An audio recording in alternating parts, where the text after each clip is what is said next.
The quiet side of the bluff. Good evening. Welcome back. Tonight we are in Stillwater Cove, Maine, where the tide comes in, and so do the secrets. Before we begin, if you enjoy what we do here, please like the video and subscribe. Tell us in the comments where you are and what time it is. Now get comfortable, turn off the lights, and let's find out what happened. The heat came early that July, settling over the harbor like a lid on a pot. Edmund Fairchild had been coming to Stillwater Cove for 4 summers, and for 4 summers he had sat in the same booth at Harlow's Diner, ordered the same eggs, and left by 9. This Tuesday morning, he arrived at 10, asked Iris about shipping records from before the First World War, and forgot his jacket on the hook by the door. Nora Alcott watched the jacket hang there for an hour before Iris finally folded it and put it behind the counter. "He said something strange," Iris told her. "Said if anything happened, give it to you. What does that mean?" Nora didn't know yet, but she would. Chapter 1. The Summer Visitor. The diner ceiling fan clicked on every 3rd rotation, a small irregularity that Nora had learned to ignore over 4 years of morning coffee. 7:15. The breakfast rush had thinned to a scatter of summer people reading paperbacks and locals who knew better than to sit near the windows where the sun turned the vinyl seats into griddles. Iris Harlow moved behind the counter with the economy of someone who had been doing the same work since the Reagan administration. She refilled Nora's mug without asking, then stood still for a moment, her eyes fixed on the empty booth by the window. "You're staring," Nora said. "I'm thinking." Iris tucked the pot under her arm. Edmund Fairchild, the professor. Nora knew the name. Everyone knew the name. 4 summers, same booth, same order.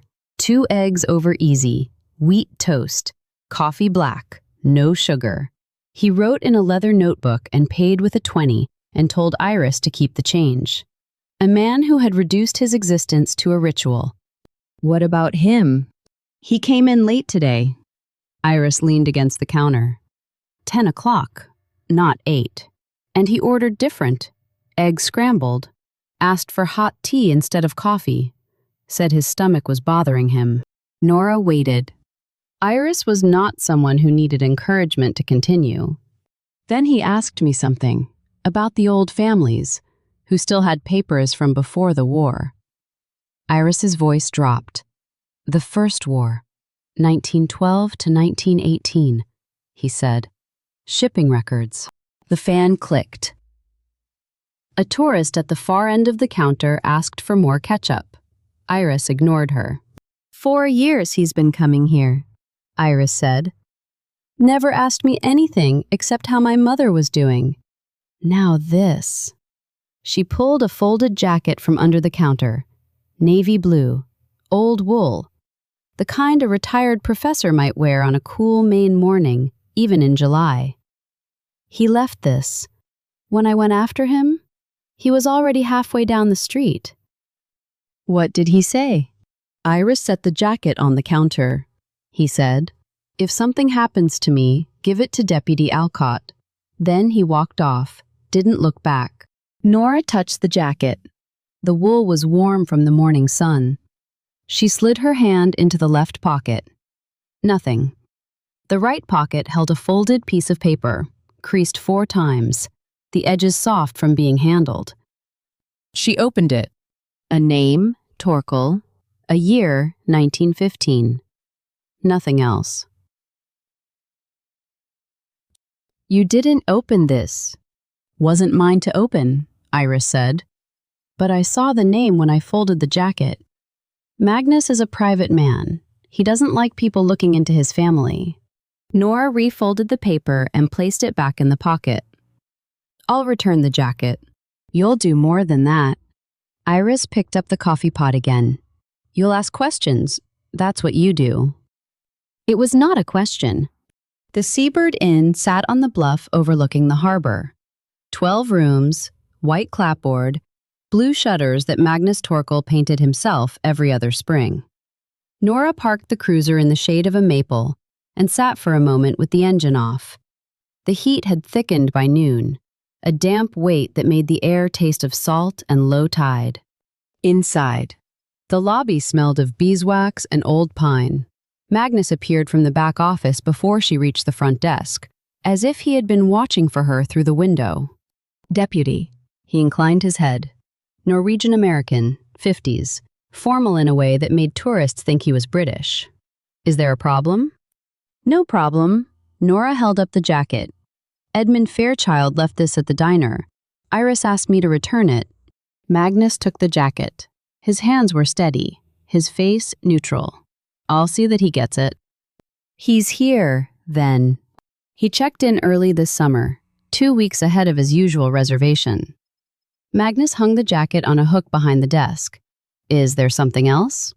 Nora looked past him, down the hallway that led to the guest rooms. I'd like to speak with him, if he's available. Just a routine question.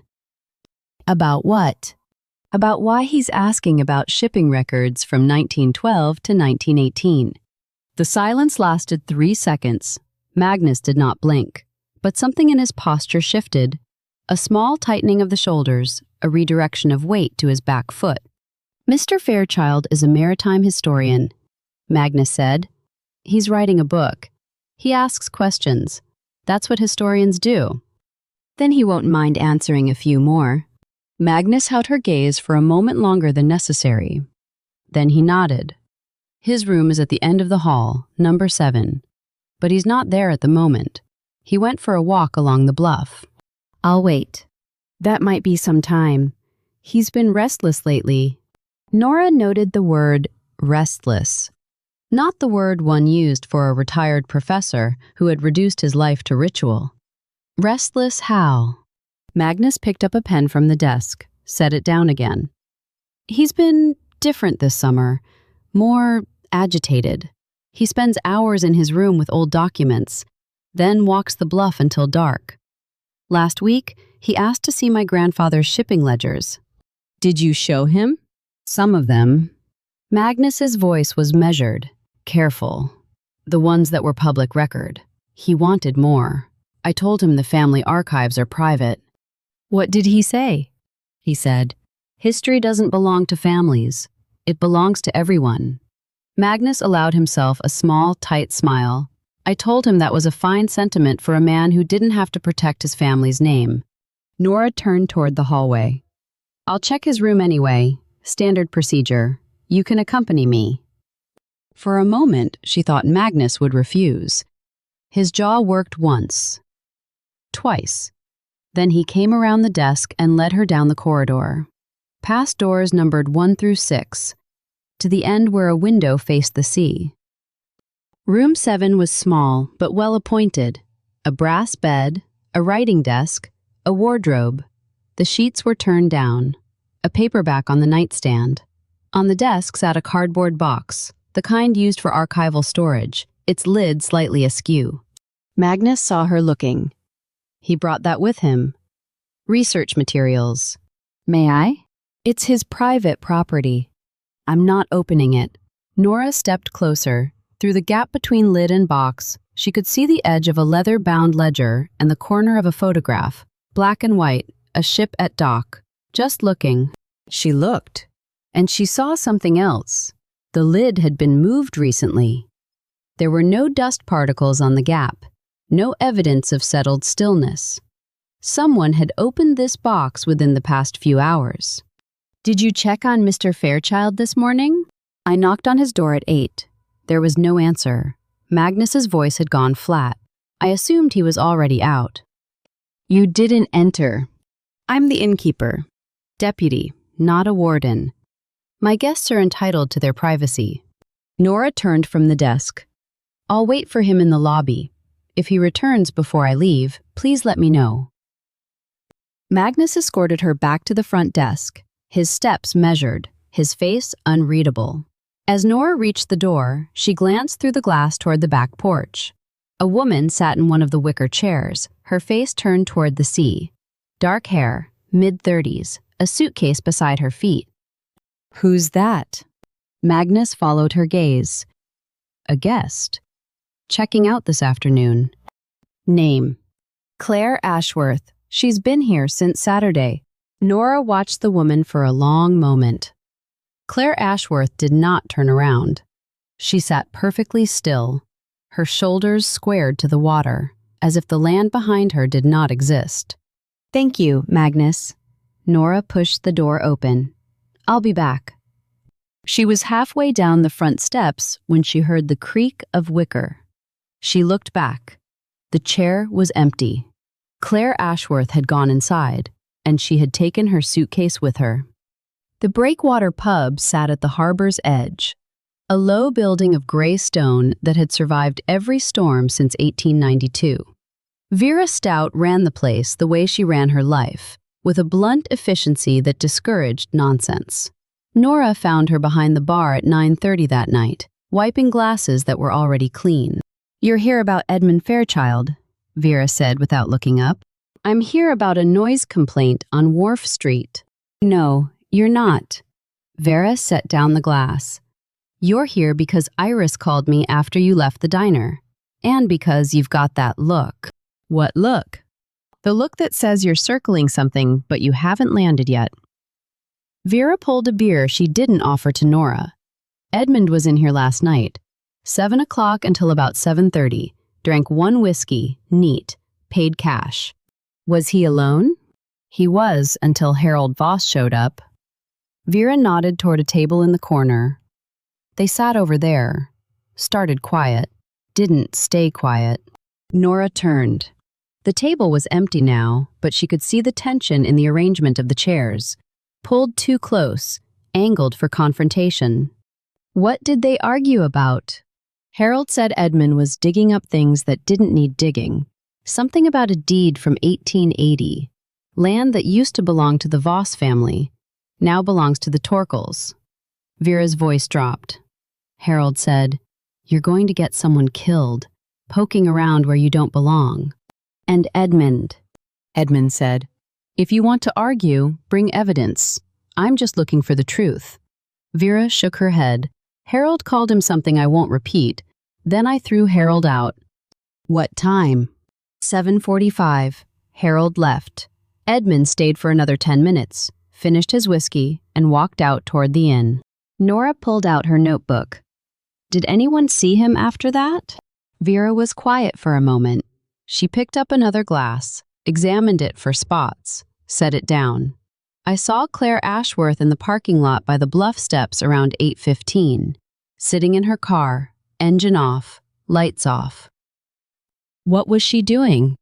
"Waiting." Vera met Nora's eyes. "I asked her if she needed help. She said she was waiting for someone." 5 minutes later, Edmund walked past on the path to the inn. She didn't get out. "Did you see where she went after that?" "She drove away, toward Portland." "I assume." "She checked out of the inn this morning. Magnus told me." Nora wrote it down. Claire Ashworth. In the parking lot. Edmund walked past.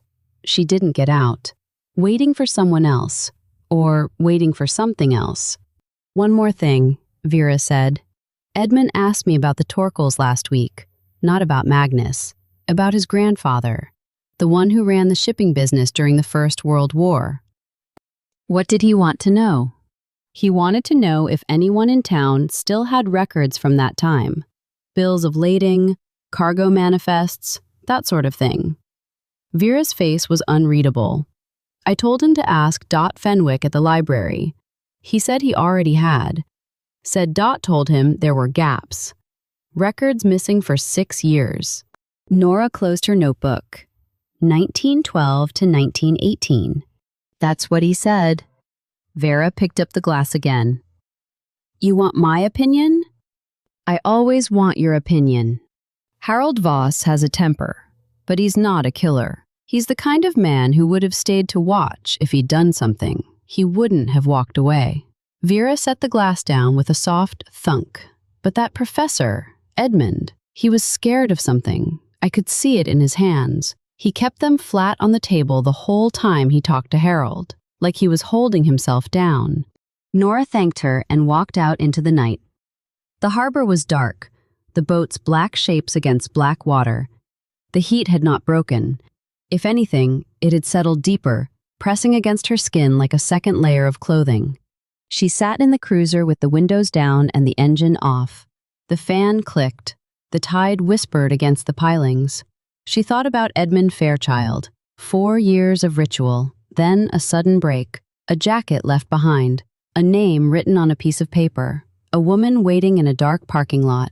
She thought about Magnus Torkel, closing a box before she could see inside. She thought about Harold Voss, threatening a man in a pub, then walking away. None of it fit. Not yet. She started the engine and drove home. Beckett was on the kitchen table when she walked in, a large gray cat with no interest in moving. Nora set her keys down beside him. He opened one eye, judged her unworthy of further attention, and closed it again. She stood at the sink for a long moment, looking out the window at the dark line of trees. The heat made the glass warm to the touch. Somewhere in the distance, thunder grumbled. A storm coming? Maybe, though the forecast had said clear skies through the weekend. She thought about the paper in Edmund's jacket. Torkel, 1915. A name and a year, nothing more. She thought about Claire Ashworth, not getting out of her car. She thought about the way Magnus had said restless, like it was a diagnosis. 4 years of ritual, and this week he broke all of them. Why? The question hung in the warm kitchen air, unanswered. Beckett shifted, stretched one paw toward her keys, and knocked them to the floor. Nora left them there. She turned off the light and went to bed. And the thunder came closer, and the cat did not move. Chapter 2. The Bluff Steps. The call came at 5:47 in the morning, when the sky over the harbor was still the color of a bruised plum. Cal Finney's voice on the radio was flat and old, and said exactly what needed to be said. There was a body at the bottom of the bluff steps, and it was not an accident. Nora dressed in the dark. Beckett watched from the foot of the bed, his eyes 2 yellow coins in the gloom. She did not turn on the kitchen light. The coffee would wait. The drive to the eastern bluff took 7 minutes. The cruiser's headlights cut through a low fog that had rolled in overnight, turning the road into a tunnel of wet asphalt and gray. By the time she parked behind Cal's truck, the sky had lightened to a color that had no name, and the heat was already building again beneath the fog. Cal stood at the top of the stone steps, his hands in the pockets of his oilskin jacket, his face turned toward the water. He did not look at her when she approached. "Down there," he said, "at the bottom. I saw him when I came to check my lines." Nora looked down the steps. They were carved from granite 100 years ago, worn smooth by a century of rain and boots. A rope guide running through iron rings set into the rock. The steps descended in 3 landings, each one a hard turn. And at the bottom, something dark lay crumpled against the stone. "Did you touch anything?" "No." Cal's voice was a low rumble. "I know better. But I got close enough to see his face." "Who is it?" "Edmund Fairchild, the professor who stays at the inn." Nora had known it would be him. She had known it since Iris handed her the jacket, but hearing the name made it real in a way that suspicion had not. "Go back to your truck," she said. "Wait there. I'll need a statement." Cal nodded and walked away, his boots steady on the wet grass. The steps were damp with condensation, not rain. Nora descended slowly, her hand on the rope guide, testing each stone before she put her weight on it. The fog swallowed sound. By the time she reached the first landing, she could no longer hear Cal's truck. By the second landing, she could not see the top. Edmund Fairchild lay on his stomach at the base of the steps. One arm folded beneath his chest, the other stretched out as if reaching for something. His legs were at an angle that did not look natural. The left leg straight, the right leg bent at the knee, the foot turned inward. Nora stopped 10 feet away and pulled out her phone. She took photographs from 3 angles before she moved closer. The back of his head was wet, not with seawater. The fog had left a film of moisture on everything, but the dark stain spreading from his hair was thicker, slower to evaporate. She knelt. The temperature of the air at the bottom of the steps was cooler than at the top, a pocket of trapped cold that smelled of wet stone and something else, something metallic. His hands were scraped, the knuckles raw, the palms abraded, as if he had tried to catch himself, but the angle of his legs told a different story. A fall from a height would have produced more chaos in the body's position. This was too neat, too arranged. She looked up at the steps above her. The first landing was 15 feet up, the second, another 20, the third, another 25. The body had come to rest at the bottom of the first flight, not the full height of the bluff. That meant he had fallen, or been pushed, from the first landing, not from the top. But the injuries suggested a fall from higher. She stood and climbed back to the first landing. The stone was dark with moisture, but near the outer edge, where the rope guide made its turn, there was a mark that did not belong.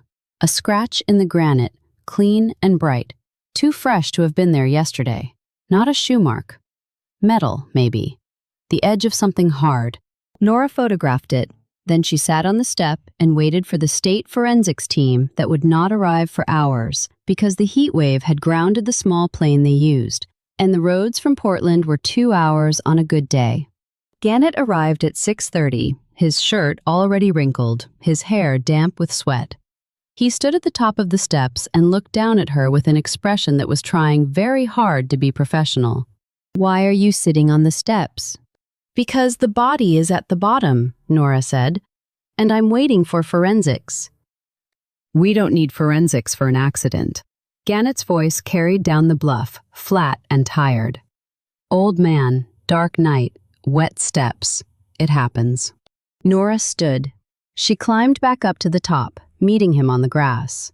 His legs are wrong. The angle of his injuries suggests a fall from higher than the first landing, but he's at the bottom of the first landing, not the base of the bluff. He could have rolled. He would have left a trail. There's no blood on the steps above the first landing. Gannett rubbed his face. "Nora, it's July. The town is full of tourists. The selectmen are already going to have a fit about this. Let's not make it worse by calling something a homicide that's probably just an old man who lost his footing. I'm not calling it anything yet. I'm waiting for forensics to tell me what it is." They stood in silence for a long moment. The fog was beginning to burn off, the sun a pale disk behind the gray. Below them, the harbor was waking up, the first boats heading out, the first cars on the road. "Fine," Gannett said, "but I'm putting in the preliminary report as accidental death pending investigation. That gives us time." He turned to go, then stopped.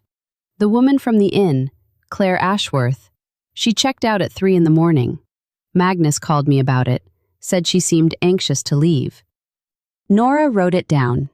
"Did he say where she was going?" "Boston, said she had a family emergency." Gannett shook his head.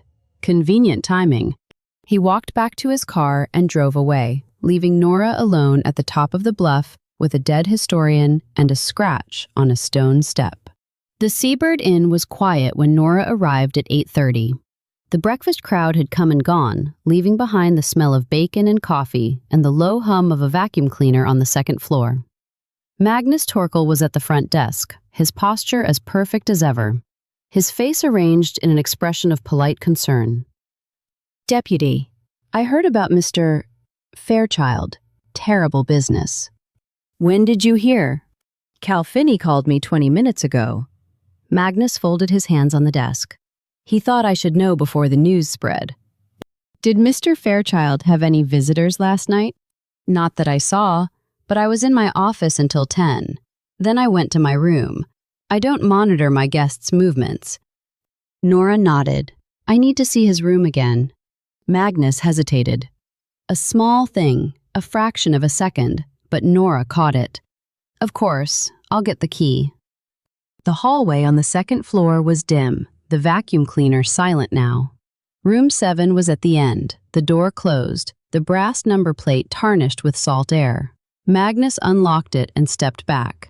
"I'll wait here." Nora went in alone. The room was the same as yesterday, but different. The bed had been made, by housekeeping, she assumed, before anyone knew not to touch it. The paperback was still on the nightstand. The wardrobe was closed. But the desk was empty. The cardboard box was gone. She turned. "Where's the box? The one with the research materials?" Magnus remained in the doorway, his face unchanged. "I don't know. I haven't been in this room since I showed it to you yesterday." "Who has keys?" "Housekeeping. Me, the guests themselves. That's all." "Who cleaned the room this morning?" "Maria. She's been with me for 12 years. She wouldn't take anything."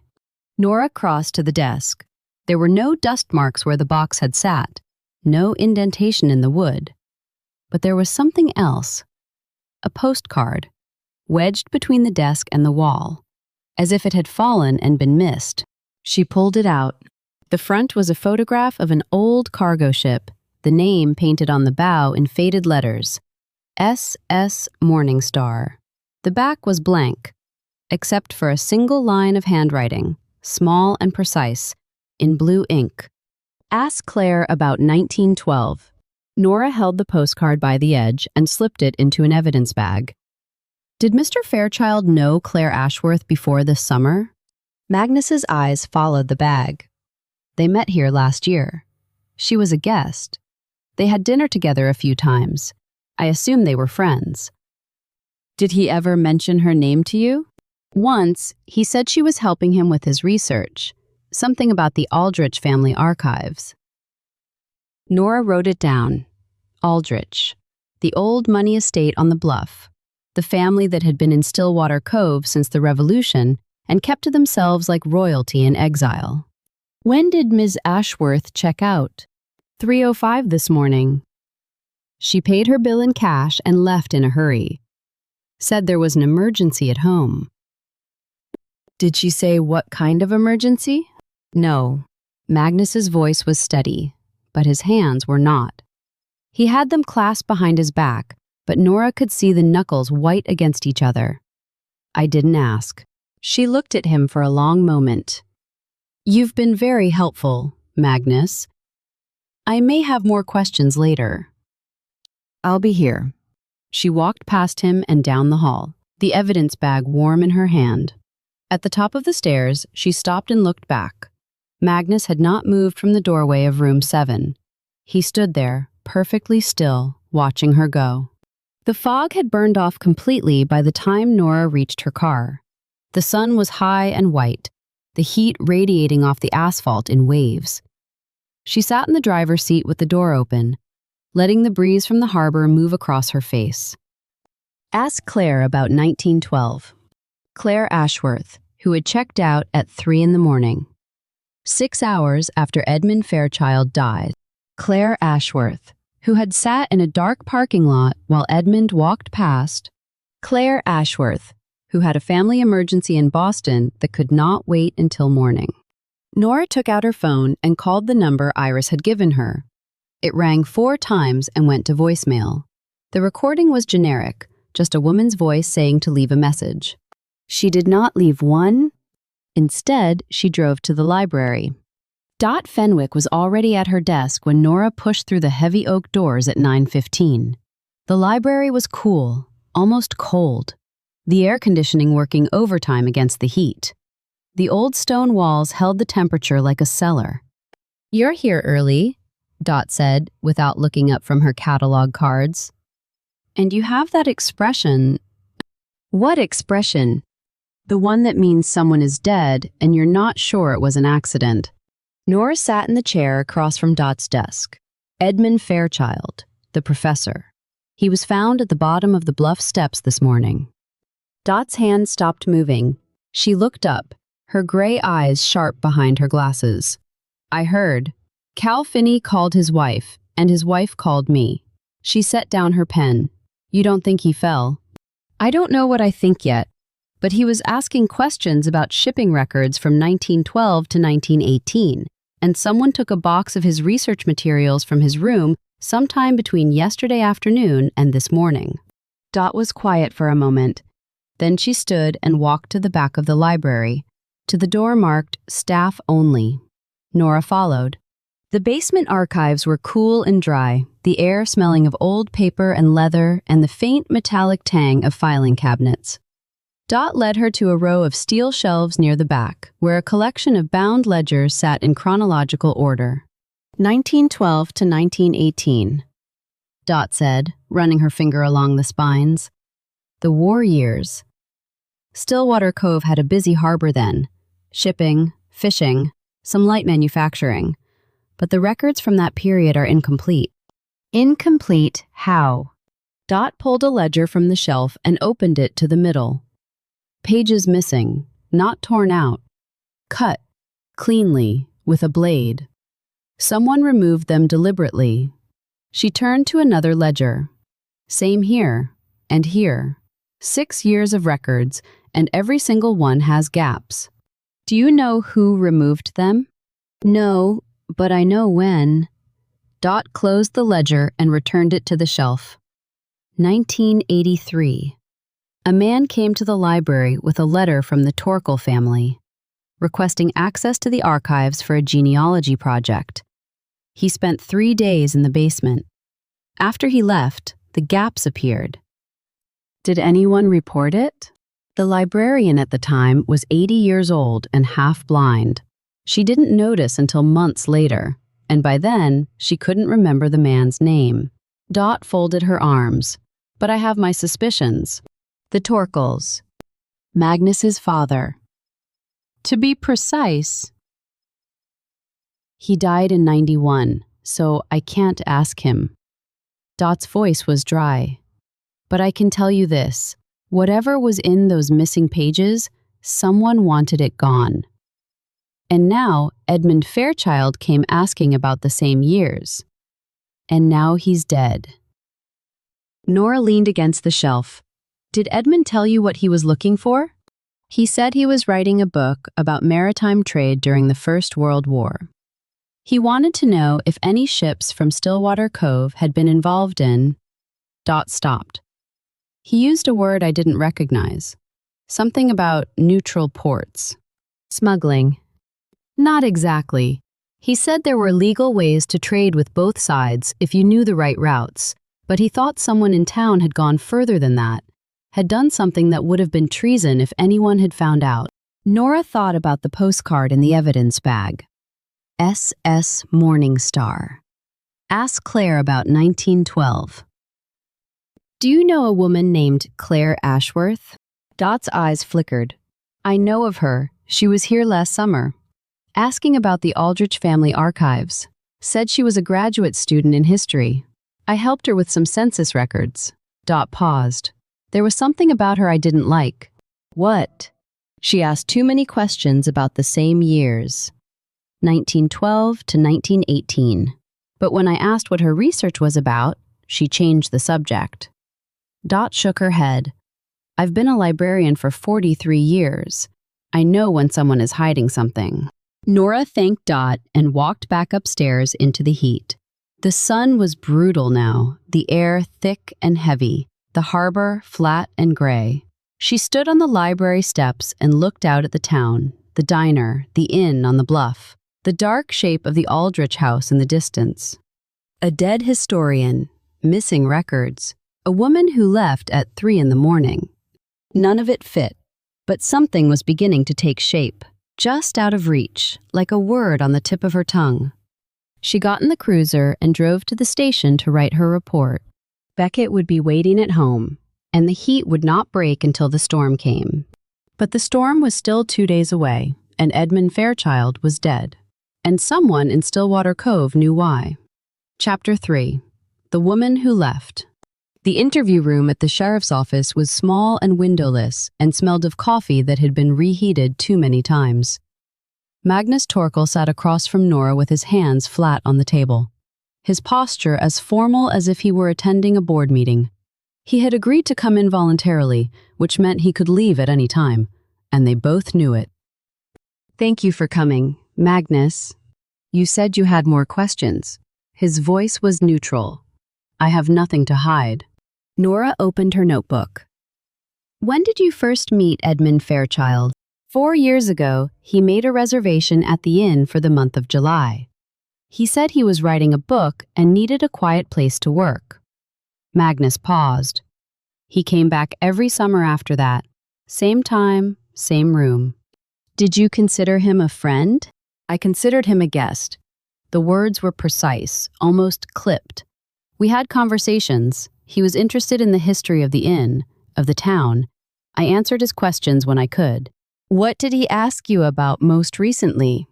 Magnus's hands did not move, but his fingers curled slightly against the table. He wanted to see my grandfather's business records, shipping manifests, cargo ledgers, that sort of thing. I told him they were family documents, not public record.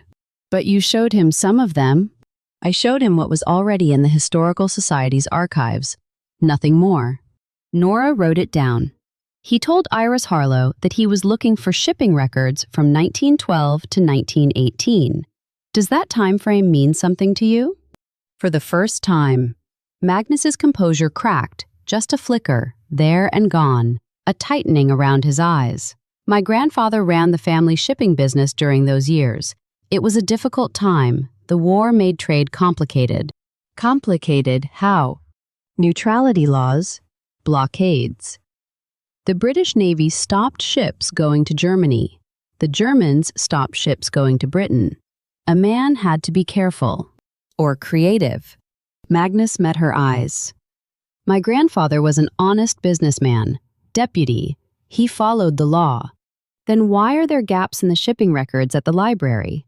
Pages cut out of ledgers from exactly those years. The silence stretched.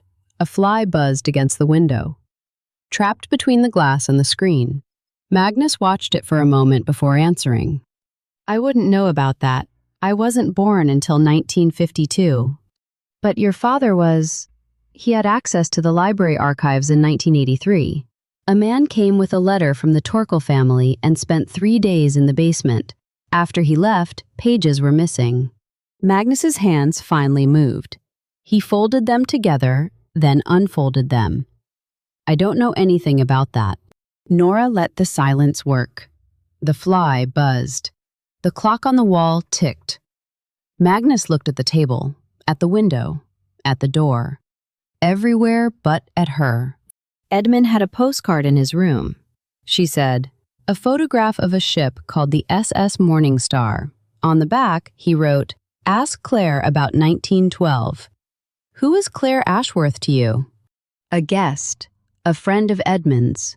She checked out at 3 in the morning, 6 hours after Edmund died. Did you know she was leaving? She told me she had a family emergency. Did she seem upset? Magnus considered the question. She seemed anxious. Not sad. Anxious. Like someone who needed to be somewhere else as quickly as possible. Did she say where she was going? Boston. She said she would be back if needed. Nora closed her notebook.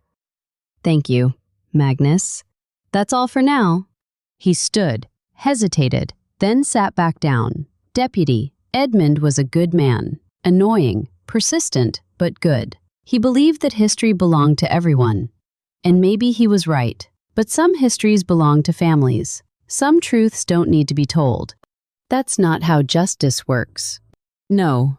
Magnus stood again, slowly. I suppose it isn't. He walked out of the station and into the heat, and Nora watched him go through the window. His shoulders were straight, his step measured, but his hands were in his pockets, and she had seen the way they had trembled when he thought she wasn't looking. The breakwater was nearly empty at 2 in the afternoon, the lunch crowd gone, and the dinner crowd not yet arrived. Vera Stout was polishing the bar with a rag that had once been white, her movements slow and methodical. She looked up when Nora came in and nodded toward a stool. You look like you need a drink. I need information. Same thing. Different glass. Vera set down the rag. What do you want to know? Nora sat. Harold Voss. Tell me about him. Vera leaned against the back counter, arms crossed. Harold is 68 years old. born and raised in Stillwater Cove. His family used to own land on the bluff, back before the Torkels bought it. He's been angry about that for 40 years. Is he capable of violence? He's capable of a loud voice and a bad temper. But murder? Vera shook her head. Harold's the kind of man who would punch you in the nose and then buy you a beer to apologize. He doesn't plan things, he reacts. His alibi for Tuesday night. He says he was home with his wife. Helen, she has Alzheimer's. She can't confirm or deny anything. Vera's voice softened. He takes care of her, does all the cooking, all the cleaning, doesn't complain. That's not the behavior of a man who throws people off cliffs. Someone threw Edmund off a cliff. Maybe, or maybe he fell. You don't know yet. Nora pulled out her notebook. Vera, you saw Claire Ashworth in the parking lot that night. What time was it? 8:15. I went out to dump the recycling. Her car was there, lights off, engine off.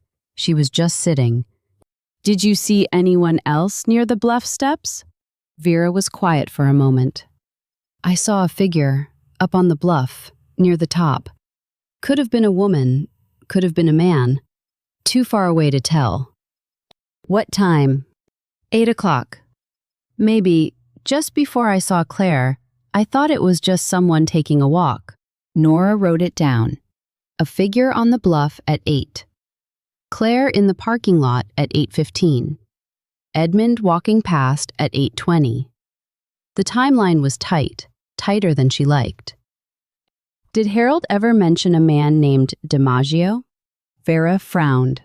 DiMaggio, like the baseball player. Like the name.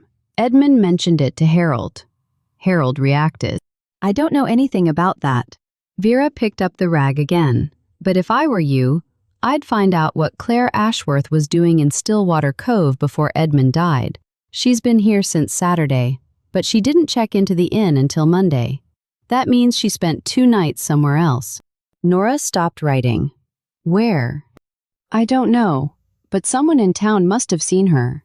Vera met her eyes.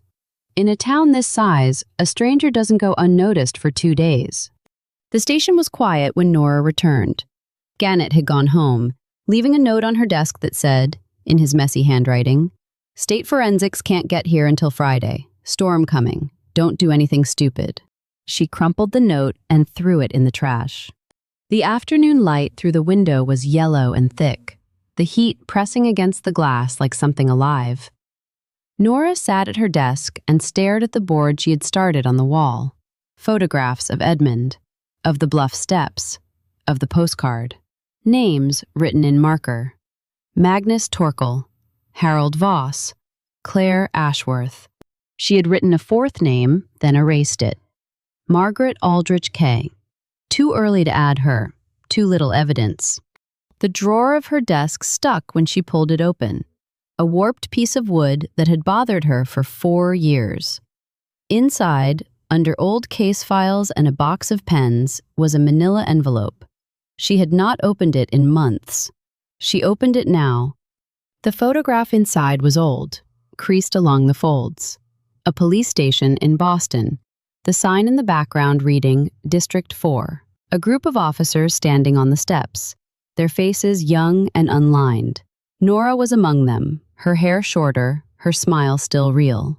On the back, someone had written a name in black ink, DiMaggio. She closed her eyes. The case had been 10 years ago, her last year in Boston before she came home. A man named Vincent DiMaggio, mid-50s, a small-time criminal with big-time connections. He had been found dead in an alley behind a restaurant, and Nora had been the first officer on the scene. She had seen something she shouldn't have, a piece of evidence that pointed to someone powerful. Her superiors had told her to forget it. She hadn't. 2 weeks later, she was on administrative leave. 3 weeks after that, she had packed her things and driven north to Stillwater Cove. She still didn't know what had happened to the case. She had stopped asking. But the name had stayed with her, DiMaggio, and now Edmund Fairchild had said it to Harold Voss, and Harold had turned white. She put the photograph back in the envelope and closed the drawer. The clock on the wall ticked. The fly from the interview room had followed her to her desk, buzzing in lazy circles around the lamp. Nora watched it and thought about coincidences. She did not believe in them. The cottage was dark when she got home, the sun already down behind the trees. The power was still on, but the heat had not broken. If anything, it was worse. The air thick and heavy, the windows fogged with condensation. Beckett was on the couch, his usual spot, his usual indifference. He did not get up when she walked in. He simply opened one eye, judged her unworthy, and closed it again. Nora went to the kitchen and poured herself a glass of water. She stood at the sink and looked out at the garden, where her tomatoes were wilting in the heat. She had meant to water them this morning, but then Cal had called, and then Magnus, and then Vera, and now it was night. She thought about Claire Ashworth, spending 2 nights somewhere in Stillwater Cove before checking into the inn. A woman who didn't want to be seen. A woman who left before dawn. She thought about Harold Voss, white at the mention of a name from Boston, a name that had nothing to do with Stillwater Cove. Or maybe it did. She thought about Magnus Torkel, whose grandfather had run a shipping business during a war, whose father had removed pages from a library ledger, whose hands had trembled when he talked about truth. The glass was empty. She set it in the sink. DiMaggio, she said aloud, just to hear the sound of it. Beckett flicked an ear. That was all. Nora sat down on the couch beside him and put her feet on the coffee table. The cat did not move. Neither did she. They sat together in the dark, listening to the crickets and the distant rumble of thunder. And for a long moment, Nora did not think about the case at all. She thought about Boston. She thought about the alley behind the restaurant, the smell of wet asphalt and something worse. She thought about the photograph she had hidden in her desk and the name written on the back, and the look on Harold Voss's face when she had said it. Then she stopped thinking. The quiet was a gift, and she took it. Tomorrow, she would find Claire Ashworth. Tomorrow, she would ask about 1912. Tonight, she sat in the dark with her cat, and the storm moved closer, and the dead waited. Chapter 4. A Town That Remembers. The diner was full by 8, the summer crowd thick at the tables, the ceiling fans doing nothing more than pushing warm air from one side of the room to the other. Iris Harlow moved between the booths with a coffee pot in each hand, her face a mask of pleasant efficiency that fooled no one. She had heard about Edmund Fairchild before the body was cold, and she had been waiting for Nora to show up all morning. Nora took her usual seat at the counter, the one with the view of the door.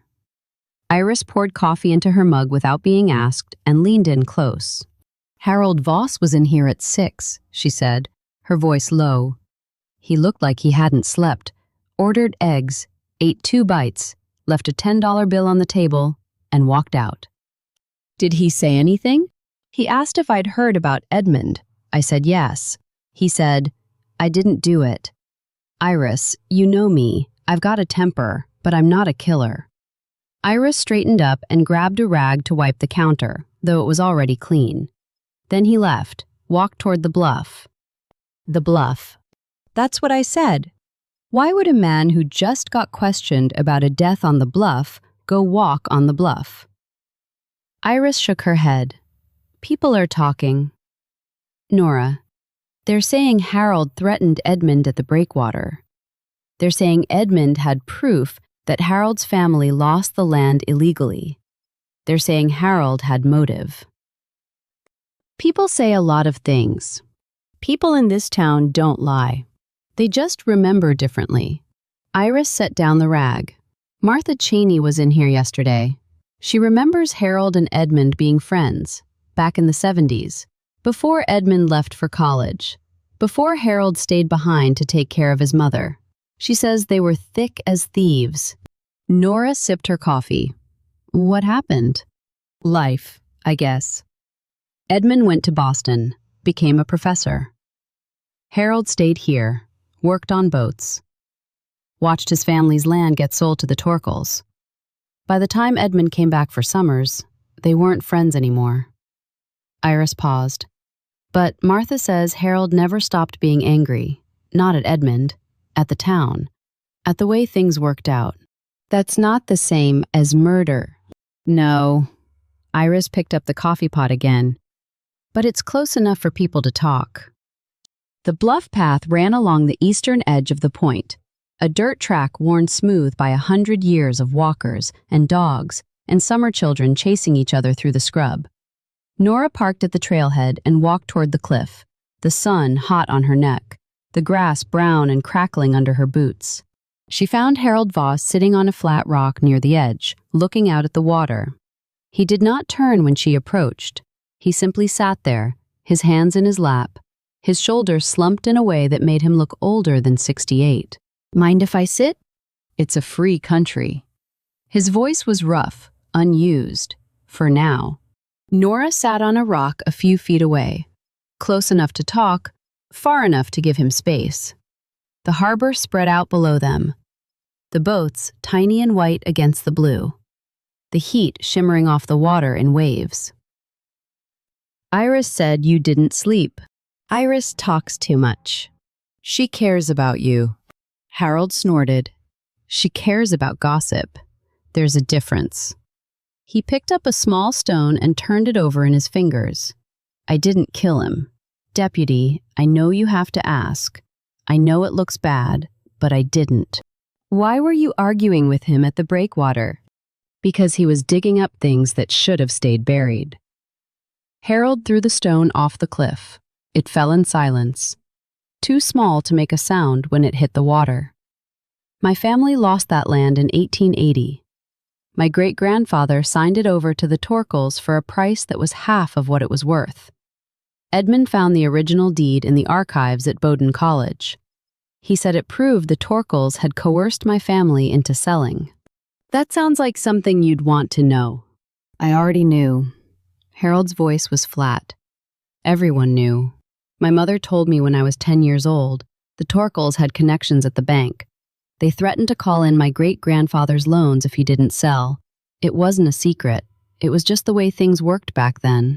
Then why were you angry at Edmund? Harold was quiet for a long time. The wind came up off the water, hot and dry, carrying the smell of salt and low tide. A gull wheeled overhead, crying once, then falling silent. Because he didn't care about the land, Harold said finally. He didn't care about my family. He cared about his book. He wanted to use my family's pain as a chapter in some academic study that no one would read except other academics. He turned to look at her, his eyes red-rimmed. He came to me with the deed and said, "This could be part of a pattern. I'm finding evidence of coercion all over the coast." He was excited, like it was a game. And what did you say? I told him to leave it alone, that my mother was dead, my father was dead, and raking up old grievances wouldn't bring them back. Harold looked back at the water, he said. The truth matters, Harold, even when it hurts. That sounds like something a professor would say. It sounds like something a man who never lost anything would say. Harold stood up, brushing dirt from his pants. I'm not your killer, deputy. I'm just an old man who wants to be left alone. He walked back down the path without looking back. Nora watched him go, his figure small against the wide sky. And she believed him. Harold Voss was angry, but he was not a killer. He was the kind of man who would have stayed to watch if he had done something. He wouldn't have walked away. She sat on the rock for a while longer, looking at the harbor, thinking about the figure Vera had seen on the bluff. 8 o'clock. A woman, maybe. Too far away to be sure. Someone else had been here that night. The breakwater was quieter at 4 in the afternoon. The lunch crowd gone, the after-work crowd not yet arrived. Vera Stout was inventorying bottles behind the bar, a clipboard in her hand and a pencil behind her ear. You're back. I'm back. Nora took a stool at the end of the bar, away from the door. Tell me about Margaret Aldrich Kay. Vera's pencil stopped moving.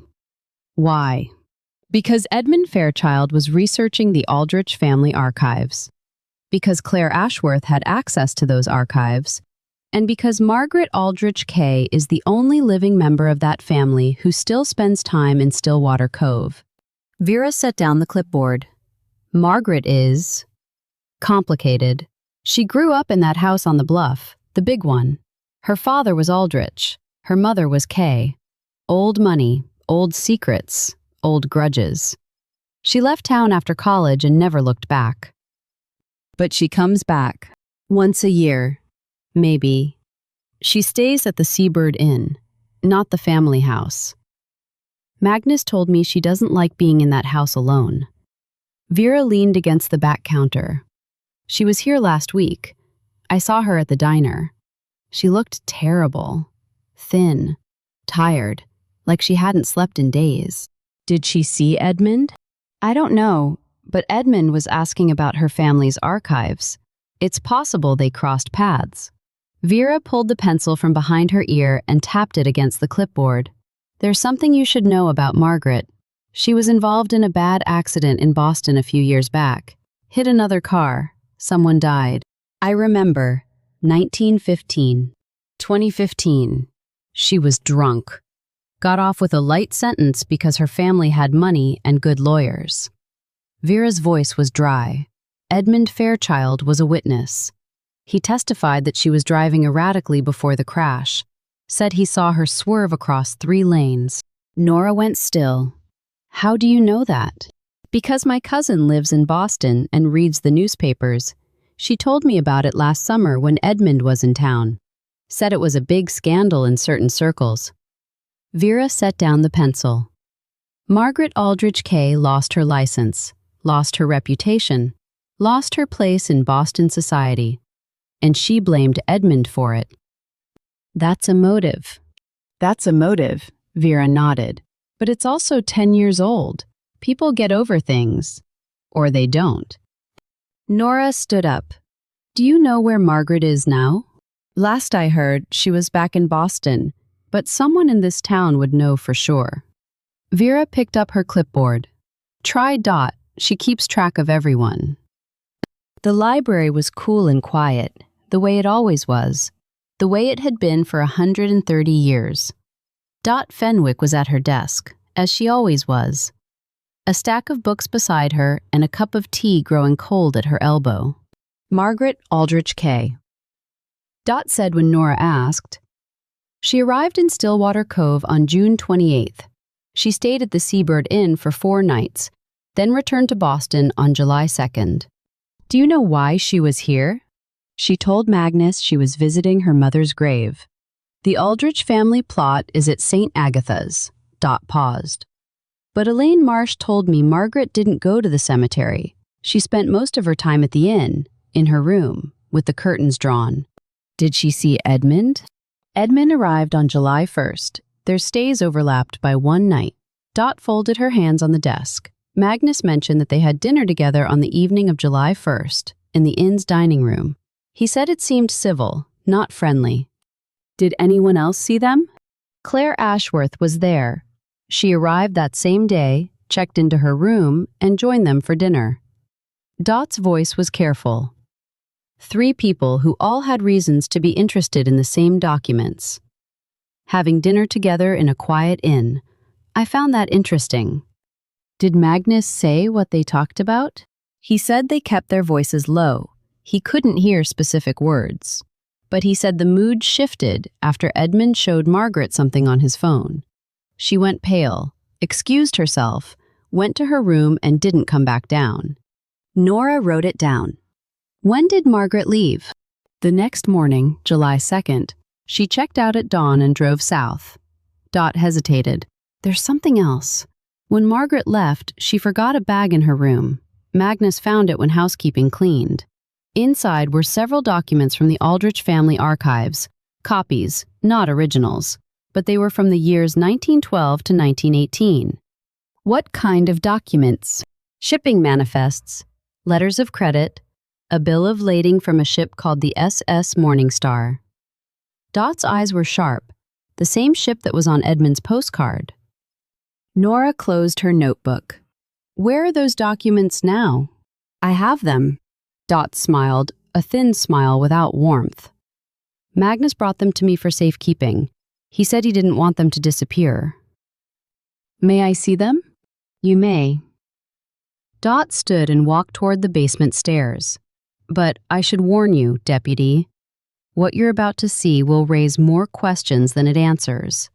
She disappeared into the dim light below, and Nora waited, the heat pressing against the library windows, the clock on the wall ticking toward evening. The storm was still coming, and somewhere out there, Claire Ashworth was waiting to be found. Chapter 5. What She Didn't Say. The basement of the Bellamy Library was a maze of steel shelves and cardboard boxes, each one labeled in Dot Fenwick's precise handwriting. Nora followed her to a table near the back, where a single lamp cast a circle of yellow light onto a collection of documents spread across the worn wood. Dot set down a box and began removing files. These are the copies Margaret Aldrich Kay left behind. Magnus gave them to me on July 3rd, the day after she checked out. He said he didn't trust himself to keep them safe. Why wouldn't he trust himself? Because the documents implicate his family. Dot unfolded a sheet of paper covered in faded typewriter ink. This is a bill of lading from November 12, 1915, the SS Morning Star, out of Boston, bound for Halifax. The cargo is listed as textiles. She pointed to a line near the bottom. But look here. Someone typed textiles over another word. You can still see the original if you hold it to the light. Nora held the paper up to the lamp. Beneath the typed word, barely visible, was another word. Rifles. The Morning Star was carrying weapons. Dot said, in 1915, the United States was neutral. Selling rifles to either side was illegal. But someone in Stillwater Cove helped falsify the manifests. Who? Dot pulled out another document. This is a letter of credit from a bank in Portland, guaranteeing payment for the cargo. The account holder was Torkel Shipping Incorporated.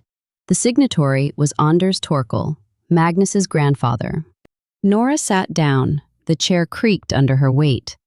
So the Torkels were smuggling weapons during the First World War. It appears so, and someone went to great lengths to hide it. The missing pages in the library ledgers, the altered manifests, the secrecy around the family archives. All of it points to a cover-up that began in 1915 and continued for decades. Dot folded her hands. Edmund Fairchild found the paper trail. He was going to publish it in his book, and now he's dead. You think Magnus killed him to protect his family's reputation. I think Magnus is a man who values privacy above almost everything else. I think he would do whatever was necessary to keep his family's name clean. Dot's voice was quiet. But I don't think he's a killer. He's too careful, too controlled. Murder is a messy business. Deputy, Magnus Torkel does not do messy. Nora looked at the documents spread across the table. The evidence was circumstantial, decades old, but it was real. Someone in Stillwater Cove had been hiding the truth about the Torkel shipping business for more than 100 years. What about Claire Ashworth? She asked. What's her connection to all of this? Dot pulled a photograph from the box. It showed a young woman in her early 20s, dark hair, serious eyes, standing in front of the Aldrich house. Claire Ashworth worked as a research assistant for the Aldrich family in the late 1990s. Her job was to organize the family archives. She had access to every document in that house, including the ones that had been hidden for decades, including the shipping manifests, including everything. Dot set the photograph on the table. In 1998, there was a fire at the Aldrich house, a small one, contained to the library wing. The official cause was faulty wiring, but some people wondered if the fire had been set deliberately, to destroy documents that someone didn't want found. Was Claire there? She was the one who discovered the fire. She called 911. She was treated for smoke inhalation and released. Dot paused. After the fire, she left Stillwater Cove and didn't come back for 20 years, until last summer, when she met Edmund Fairchild at the inn. Nora stood up. Do you know where she is now? I know she has an apartment in Boston. I know she left the inn at 3 in the morning on the day Edmund died. Dot looked up at her. But I don't know if she killed him. Deputy, I only know that she's been running from something for a very long time. The afternoon heat was brutal, the air thick and wet, the sky to the east beginning to darken with the first clouds of the approaching storm. Nora drove to the Seabird Inn, with the windows down and the radio off, her mind turning over the documents she had seen in the library basement. Magnus Torkel's grandfather had smuggled weapons during the war. Magnus's father had removed pages from the library ledgers. Magnus himself had hidden the remaining documents in Dot's care, claiming he wanted to keep them safe. But safe from whom? From the public or from the killer? She parked in the inn's lot and walked to the front door. Magnus was at the desk, as always, his posture straight, his face neutral. He looked up when she entered and set down his pen. Deputy, more questions. 1 or 2. Nora leaned against the counter. You gave Dot Fenwick a box of documents that belonged to Margaret Aldrich Kay? Why? Magnus's expression did not change. Because they were evidence, and because I didn't want them to disappear the way the library records did. You're admitting your family removed those records. I'm admitting that my father did something foolish in 1983. He was trying to protect the family name. I don't condone it, but I understand it. Magnus folded his hands on the desk. The documents I gave to Dot are the originals of what my father tried to destroy. I found them in my father's safe after he died. I've been holding on to them for 30 years, waiting for the right time to return them to the library. Why didn't you? Because returning them would have meant admitting what my father did. It would have meant exposing my family's secrets to the world. Magnus's voice was steady, but his eyes were not. I'm not proud of my cowardice, Deputy, but I am not a murderer. Where were you on Tuesday night between 7 and 9? In my office until 10. Then in my room. He met her gaze. I have no alibi. I was alone. But I didn't kill Edmund Fairchild. He was a good man, and I respected him. Even when he asked questions I didn't want to answer. Nora studied him for a long moment. Then she nodded. I'll need a list of all the guests who were at the inn on Tuesday night, including Margaret Aldrich Kay. Magnus reached under the desk and pulled out a register. She checked out on July 2nd. She wasn't here on Tuesday. Are you sure? I'm sure. She left at dawn on the 2nd. I saw her drive away myself. He opened the register and pointed to a line. See? Checkout time, 6:03 a.m. Nora looked at the line. Margaret Aldrich Kay, room 12, checked in June 28th, checked out July 2nd. That meant she was already gone when Edmund died on the night of July 3rd. One more question, Nora said. Did Edmund ever mention a name to you, DiMaggio? Magnus went still. His hands stopped moving on the desk. For a moment, he did not breathe. Where did you hear that name? Edmund said it to Harold Voss at the breakwater. Harold turned white. Magnus stood up, walked to the window, and looked out at the harbor. The clouds were darker now, the first fingers of the storm reaching across the sky. Vincent DiMaggio was a man from Boston, he said finally. He was involved in the shipping business in the 1980s and 90s. He had connections to my father, business connections. What kind of business? The kind that doesn't appear in any ledger. Magnus turned to face her. My father was not a good man, Deputy. He was not a murderer, but he was not good. He did things, cut corners, paid people to look the other way, that I have spent my life trying to forget. And DiMaggio. DiMaggio was his partner in some of those things. After my father died, DiMaggio tried to extort money from me. He said he had documents that would ruin the Torkel name if I didn't pay. Magnus's voice was flat. I paid. For 10 years, I paid. And then DiMaggio died, in an alley in Boston, under circumstances that were never fully explained, and the payments stopped. Nora felt the hair rise on the back of her neck. When did DiMaggio die? 2015, the same year as Margaret Aldrich Kay's accident. Magnus looked at her. The same year Edmund Fairchild testified against her. The coincidence was too large to ignore. Nora wrote it down. Did Edmund know about your connection to DiMaggio? I don't know. He never mentioned it. But he was a researcher, deputy. He found things. It's possible he found that too. The parking lot behind the Seabird Inn was empty, except for Nora's cruiser and a pickup truck that belonged to the morning cook. She sat in the driver's seat with the engine running and the air conditioning on full, watching the dark clouds roll in from the east. The storm would be here by morning. The state forensics team would not arrive until after it passed. She had 2 days, maybe 3, to solve a murder without the help of modern science. She took out her phone and called the number for Claire Ashworth again. This time, someone answered. Hello. The voice was female, mid-30s, tight with caution. Claire Ashworth. This is Deputy Nora Alcott from the Stillwater Cove Sheriff's Office. I need to speak with you about Edmund Fairchild. A long pause. Then, quietly, I know. I've been waiting for your call. Where are you? Boston, but I can be in Stillwater Cove by tomorrow morning. Another pause. I didn't kill him.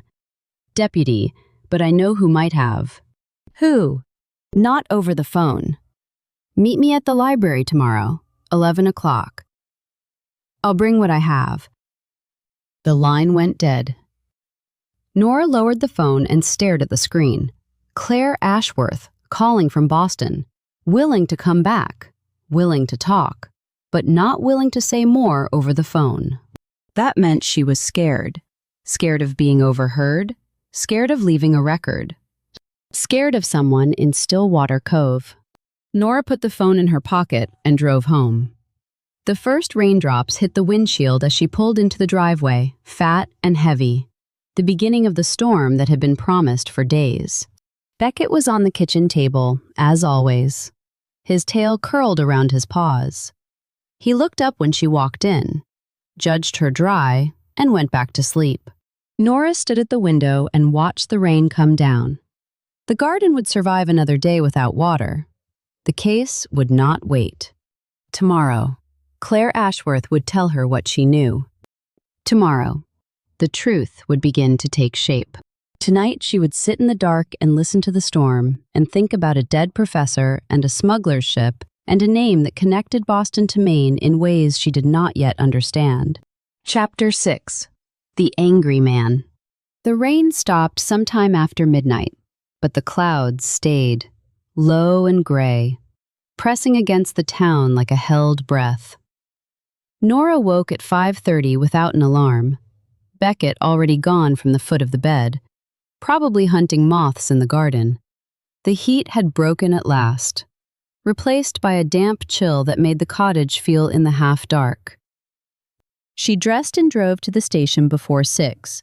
Gannett's truck was already in the lot. He was sitting at his desk with a cup of coffee and a stack of papers, his reading glasses perched on his nose, his face set in an expression that Nora had learned to recognize as pre-annoyance. He looked up when she walked in and set down his pen. "You're here early. So are you—" Couldn't sleep. He took off his glasses and rubbed his eyes. "The selectmen called me last night. They want this case closed by Monday. Tourist season, they said. Bad publicity, they said. It's Thursday. I know what day it is." Gannett stood up and walked to the window. The sky was the color of old pewter, the harbor flat and still. The state forensics team can't get here until Saturday, assuming the storm doesn't delay them further. That means we have 2 days to figure out what happened to Edmund Fairchild before the selectmen start making phone calls to Augusta. "You want me to work faster. I want you to work smarter." He turned to face her.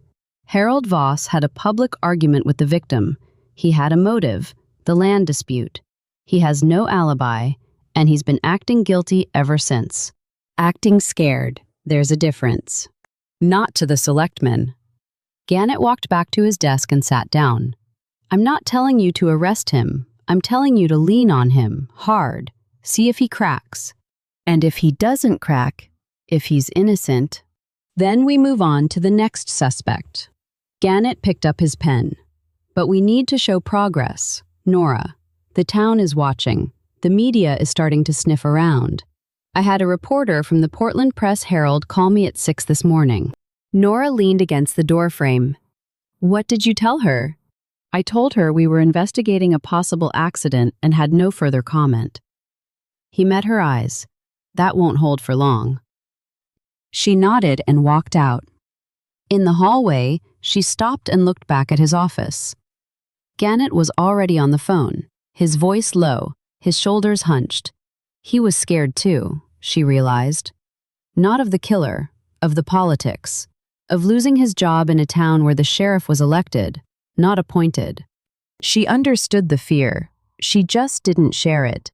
Harold Voss's house was a small Cape Cod on a side street near the harbor. The paint peeling, the gutters sagging, the yard overgrown with weeds. Nora parked at the curb and walked up the cracked sidewalk. The front door was open, the screen door latched but not locked. She knocked. Harold, it's Deputy Alcott. No answer. She knocked again, harder. The screen door creaked open and Harold appeared in the doorway. He looked worse than he had yesterday. Dark circles under his eyes, his shirt wrinkled, his hands trembling slightly as he held onto the doorframe. Come to arrest me. Come to talk. Same thing, these days. He pushed the door open wider and stepped back. Helen's asleep. Keep your voice down.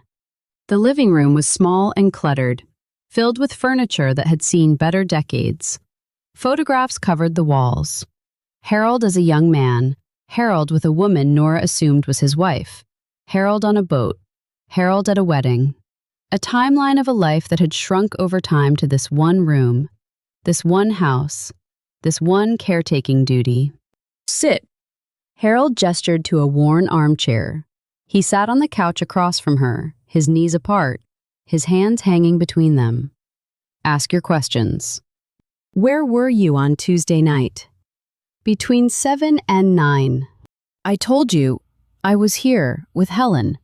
He looked toward the hallway that led to the bedrooms. She had a good night, didn't wander. I made dinner. We watched television. I put her to bed at 8:30. Then I sat in that chair and stared at the wall until I fell asleep. Can anyone confirm that? No, he laughed, a short, bitter sound. That's the problem, isn't it? No one sees me except Helen, and Helen doesn't remember what she had for breakfast. I could have been anywhere. I could have done anything. Did you? He looked at her for a long moment. Then he stood up and walked to a desk in the corner, opened a drawer, and pulled out a folded piece of paper. He brought it back and handed it to her. I found this in Edmund's room at the inn. I went there on Tuesday morning. Before he died, Magnus let me in. Said Edmund was out walking. Nora unfolded the paper. It was a photocopy of a handwritten letter dated 1880, signed by Harold's great-grandfather and a lawyer representing the Torkel family. The language was formal, legal, impenetrable. But the effect was clear. The Voss family had sold their land for a fraction of its value, under terms that favored the Torkels in every possible way. Why did you go to his room? Because I wanted to see what he had. He kept talking about evidence, about proof. I thought if I could see it, I could understand why he was so determined to ruin my family's name. Harold sat back down. I didn't take anything. I just looked. Did you touch anything else? The desk, the chair, that's it. He rubbed his face with both hands. I know how it looks. I know you have to suspect me, but I didn't kill him. Deputy, I'm angry. I've been angry for 40 years, but I'm not a killer. Nora folded the paper and handed it back. You said Edmund mentioned a name to you at the breakwater, DiMaggio. Why did that name make you react the way you did? Harold's hands stopped moving. He stared at the floor for a long time. his breathing slow and shallow. Vincent DiMaggio was a man from Boston. He said finally he had connections to the Torkels, business connections. My father used to talk about him, said he was dangerous, said you didn't want to cross him. Did your father have dealings with DiMaggio? Everyone had dealings with DiMaggio.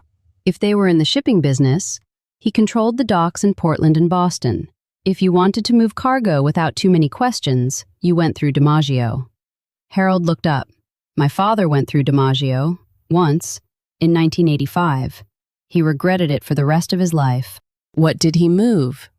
I don't know. He never told me. But whatever it was, it paid off our debts, kept the family from losing the house. Harold's voice dropped. And then DiMaggio used it against him, held it over his head for years. My father died of a heart attack at 57. The stress, the doctor said. I always wondered. Nora wrote it down. Did Edmund know about your father's connection to DiMaggio? He must have. He brought up the name like he expected me to know it.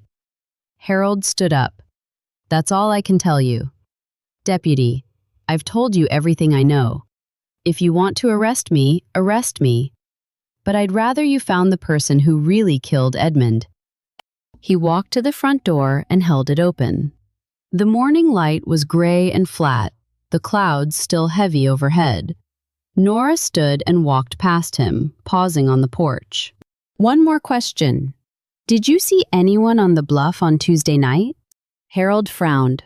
No. Why? Vera Stout saw a figure up there, around 8 o'clock. A woman, she thought. I wasn't there. Harold's voice was flat. But if I had been, I would have seen something. You can see the whole path from my back porch. The bluff is maybe 200 yards that way. He pointed through the trees. I was inside, watching television. Helen was asleep. Nora looked in the direction he pointed. Through the bare branches of the oaks, she could see the outline of the bluff.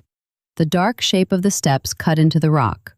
200 yards, close enough to see, if you were looking. Thank you, Harold. He nodded and closed the door. The diner was busy at noon, the lunch crowd filling every booth, the air thick with the smell of fried food and coffee. Iris Harlow waved Nora to a seat at the counter and poured her a cup without asking. You look tired. I am tired. Harold Voss was in here again this morning. Iris leaned in close. He looked worse than yesterday. Barely touched his food. He's scared. He should be. Half the town thinks he did it. Iris straightened up and grabbed a rag. Martha Cheney was in here at 8, telling everyone who would listen that Harold threatened to kill Edmund at the breakwater. Which isn't true, by the way. I asked Vera. Harold said, "You're going to get someone killed, not, I'm going to kill you." There's a difference. Not to Martha. Not to anyone who wants a good story. Iris shook her head. You need to find out who really did this, Nora, before Harold's name is ruined forever. Nora sipped her coffee. The heat of the cup was comforting against her palms, a small anchor in a morning that had been full of questions without answers. Iris, did you know a man named Vincent DiMaggio? Iris went still. The rag stopped moving, for a moment. She didn't breathe. Where did you hear that name? Edmund said it to Harold. Harold reacted. Magnus Torkel knew him. Now I'm asking you. Iris set down the rag and walked to the end of the counter, where no one could hear them. Nora followed.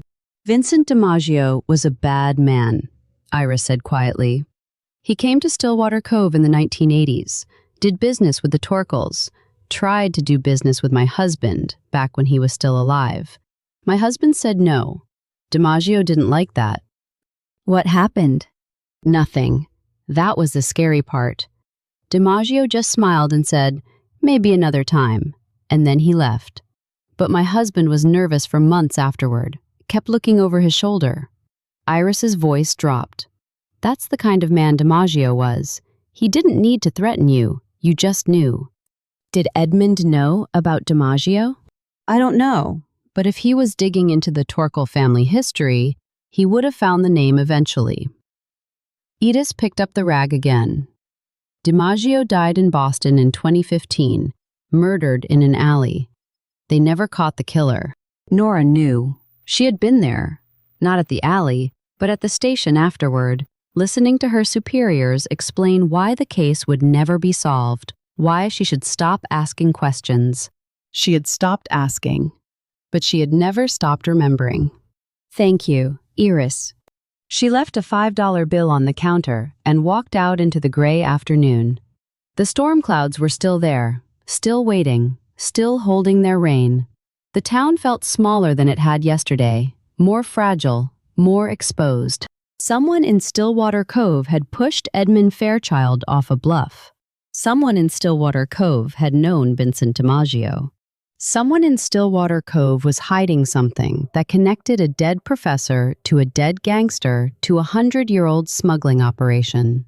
Nora got in her cruiser and drove to the library.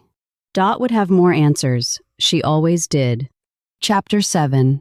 The Library at Night. The library closed at 6, but Dot Fenwick had given Nora a key years ago, after the first time a case had kept her past dark. Nora let herself in at 7:30, the lock turning with a soft click that echoed off the stone walls. The reading room was dark, the chairs empty, the circulation desk cleared. Only the light from the basement stairs glowed yellow, a beacon in the dim. Dot was at the bottom, already seated at the long table, a fresh pot of tea beside her and a stack of documents in front of her. She looked up when Nora's footsteps sounded on the stairs. "You're late." "I had to talk to Harold Voss again. And he didn't kill Edmund." Nora sat down across from her. "I'm sure of it." Dot poured tea into a second cup and pushed it across the table. "Then you're further along than you think. Certainty is a luxury in an investigation. Most people never reach it." "I'm not certain about much else."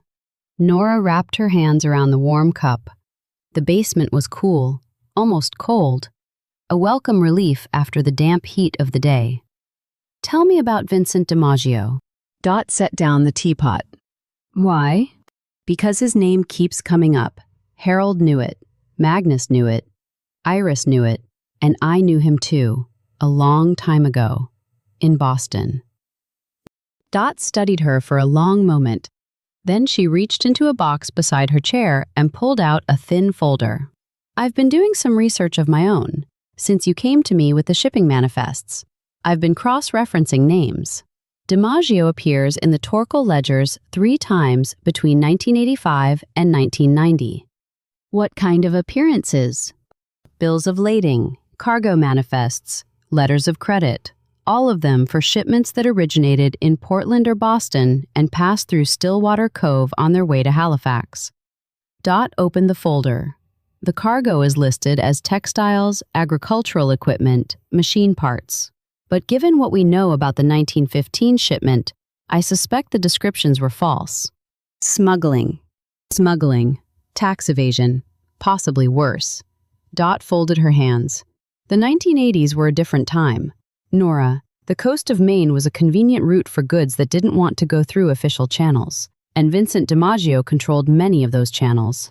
Nora looked at the documents in the folder. Names, dates, numbers. A paper trail that led from a dead gangster in Boston to a dead professor in Stillwater Cove. Did Edmund know about this? Edmund knew about the 1915 shipment. He may not have known about DiMaggio, but Magnus did. Dot's voice was quiet. "Magnus told me this morning that DiMaggio tried to extort money from him after his father died. He paid for 10 years. That's a motive. That's a motive for Magnus to want DiMaggio dead, not Edmund." Dot closed the folder. Unless Edmund found out about the payments. Unless Edmund threatened to expose Magnus's connection to a known criminal. Unless Magnus decided that the only way to protect his family's name was to silence Edmund before he could publish his book. Nora sat back. The chair creaked. The basement was silent except for the hum of the old refrigerator in the staff kitchen. "You think Magnus is capable of murder?" "I think Magnus is capable of many things in the name of family." Dot met her eyes. "But I don't think he's a killer. He had decades to kill DiMaggio. He didn't. He paid instead. That's not the behavior of a man who solves problems with violence. Then who? Dot was quiet for a moment. Then she stood up and walked to a shelf against the far wall.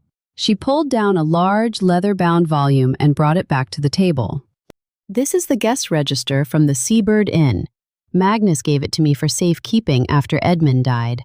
He was afraid someone might try to alter it. Dot opened the book to July. Look at the names. July 1st through July 3rd. Nora looked down the list. Edmund Fairchild, room 7. Claire Ashworth, room 9. Margaret Aldrich Kay, room 12. And then, near the bottom, a name she didn't recognize. James Barrett, room 4. Who is James Barrett? I don't know. Magnus said he checked in on July 1st and checked out on July 3rd, the morning after Edmund died. He paid in cash, no credit card, no forwarding address. Nora studied the name, James Barrett. Common, untraceable.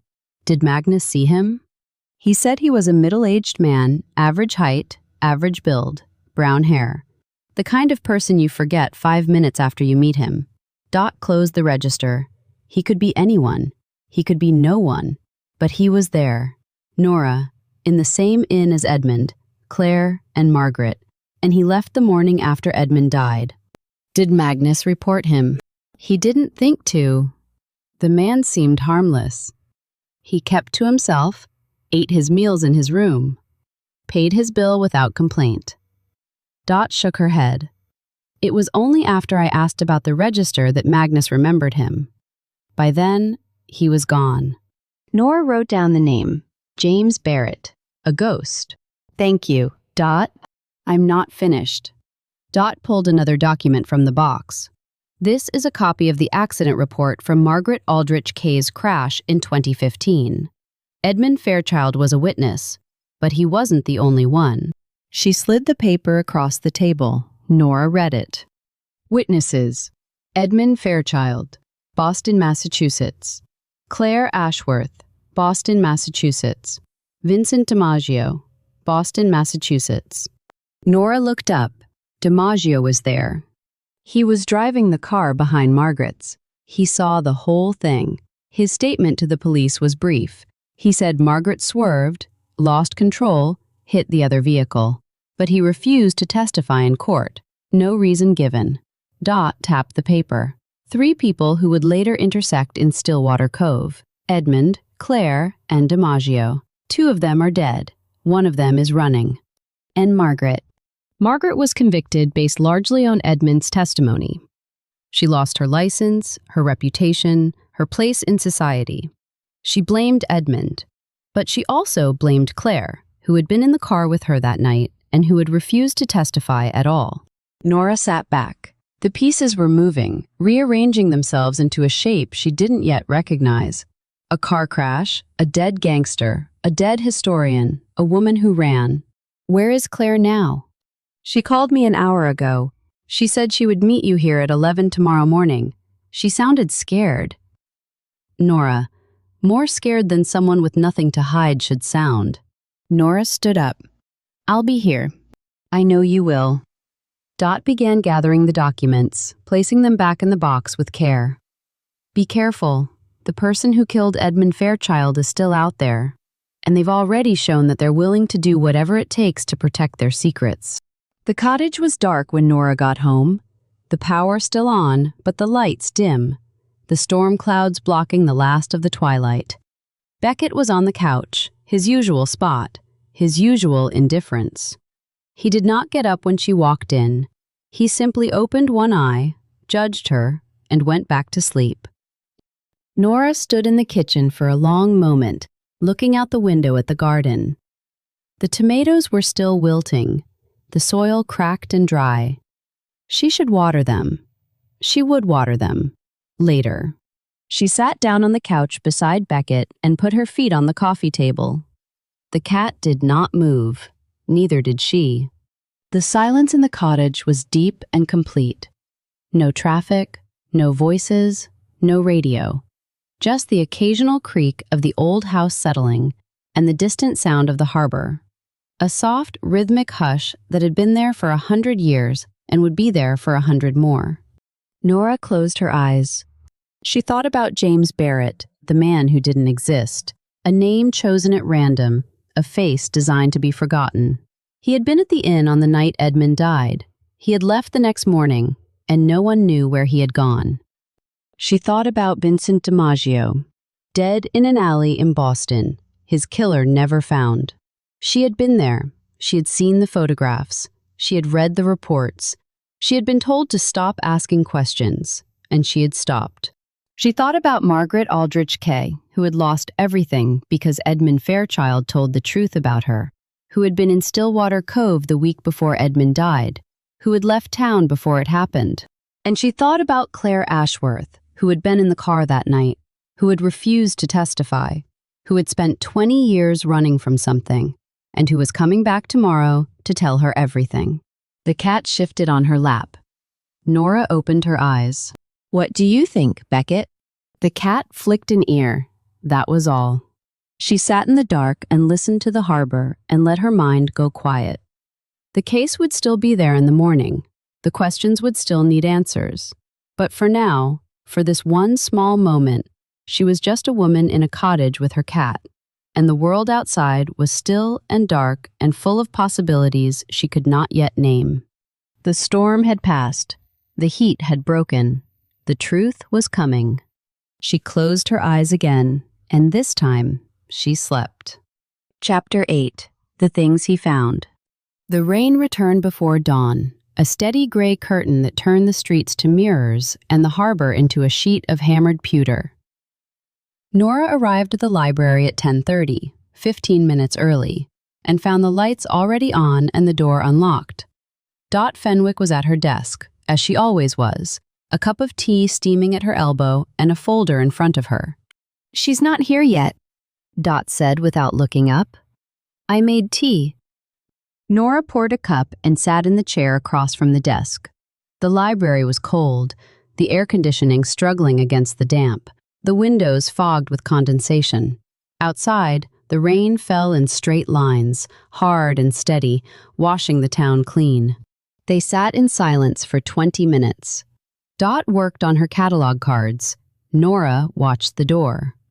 The clock on the wall ticked. The rain fell. At 11:03, the door opened and Claire Ashworth walked in. She was thinner than her photograph, her face drawn, her dark hair pulled back in a hasty knot. She carried a leather satchel over one shoulder and wore a rain jacket that had soaked through at the cuffs. Her eyes moved around the room before settling on Nora. And in that glance, Nora saw what Dot had described. Fear. Yes, but also something else. Exhaustion. The kind that came from running for a long time. "Deputy Alcott." Claire's voice was steady, but her hands were not. She clutched the satchel strap like a lifeline. "Ms. Ashworth, thank you for coming." "I didn't have a choice." Claire walked to the desk and sat in the chair beside Nora. Not across from her. A small choice, but a telling one. She wanted to be next to her, not in front of her, not facing her alone. "Edmund is dead. I know things. If I don't tell someone, I'm an accessory or a suspect." Claire flinched. "I didn't kill him." "Then tell me who did." Claire looked at Dot. Dot nodded once, a small permission, and Claire opened her satchel. She pulled out a stack of papers, photocopies of old documents, the edges soft with age. "These are from the Aldrich family archives, the ones that weren't destroyed in the fire. I've been keeping them safe for 20 years. "What are they?" "Evidence." Claire spread the papers across the desk. In 1915, the Torkel family used the Aldrich shipping line to smuggle weapons from Boston to Halifax. The Aldriches knew about it. They helped falsify the manifests. In return, the Torkels gave them a cut of the profits. Nora looked at the documents. Bills of lading, letters of credit, handwritten ledgers. The same names as before, but more detail now, more connections. Edmund found a reference to these documents in the Bowden archives. Claire continued. He contacted me last summer because he knew I had worked for the Aldriches. He asked if I had access to the family papers. I told him most of them had burned, but I didn't tell him I had saved some. Why not? Because I was scared. Claire's voice dropped.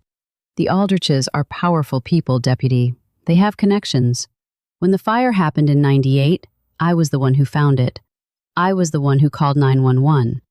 And I was the one who took these documents out of the house before the fire reached the library. You set the fire. No. Claire's eyes flashed. I didn't set it, but I knew who did. Margaret Aldrich Kay. She was 25 years old, drunk, angry at her father, and she knocked over a kerosene lamp in the library. She didn't mean to burn the whole wing, but she did, and her father covered it up. Dot leaned forward. How do you know this?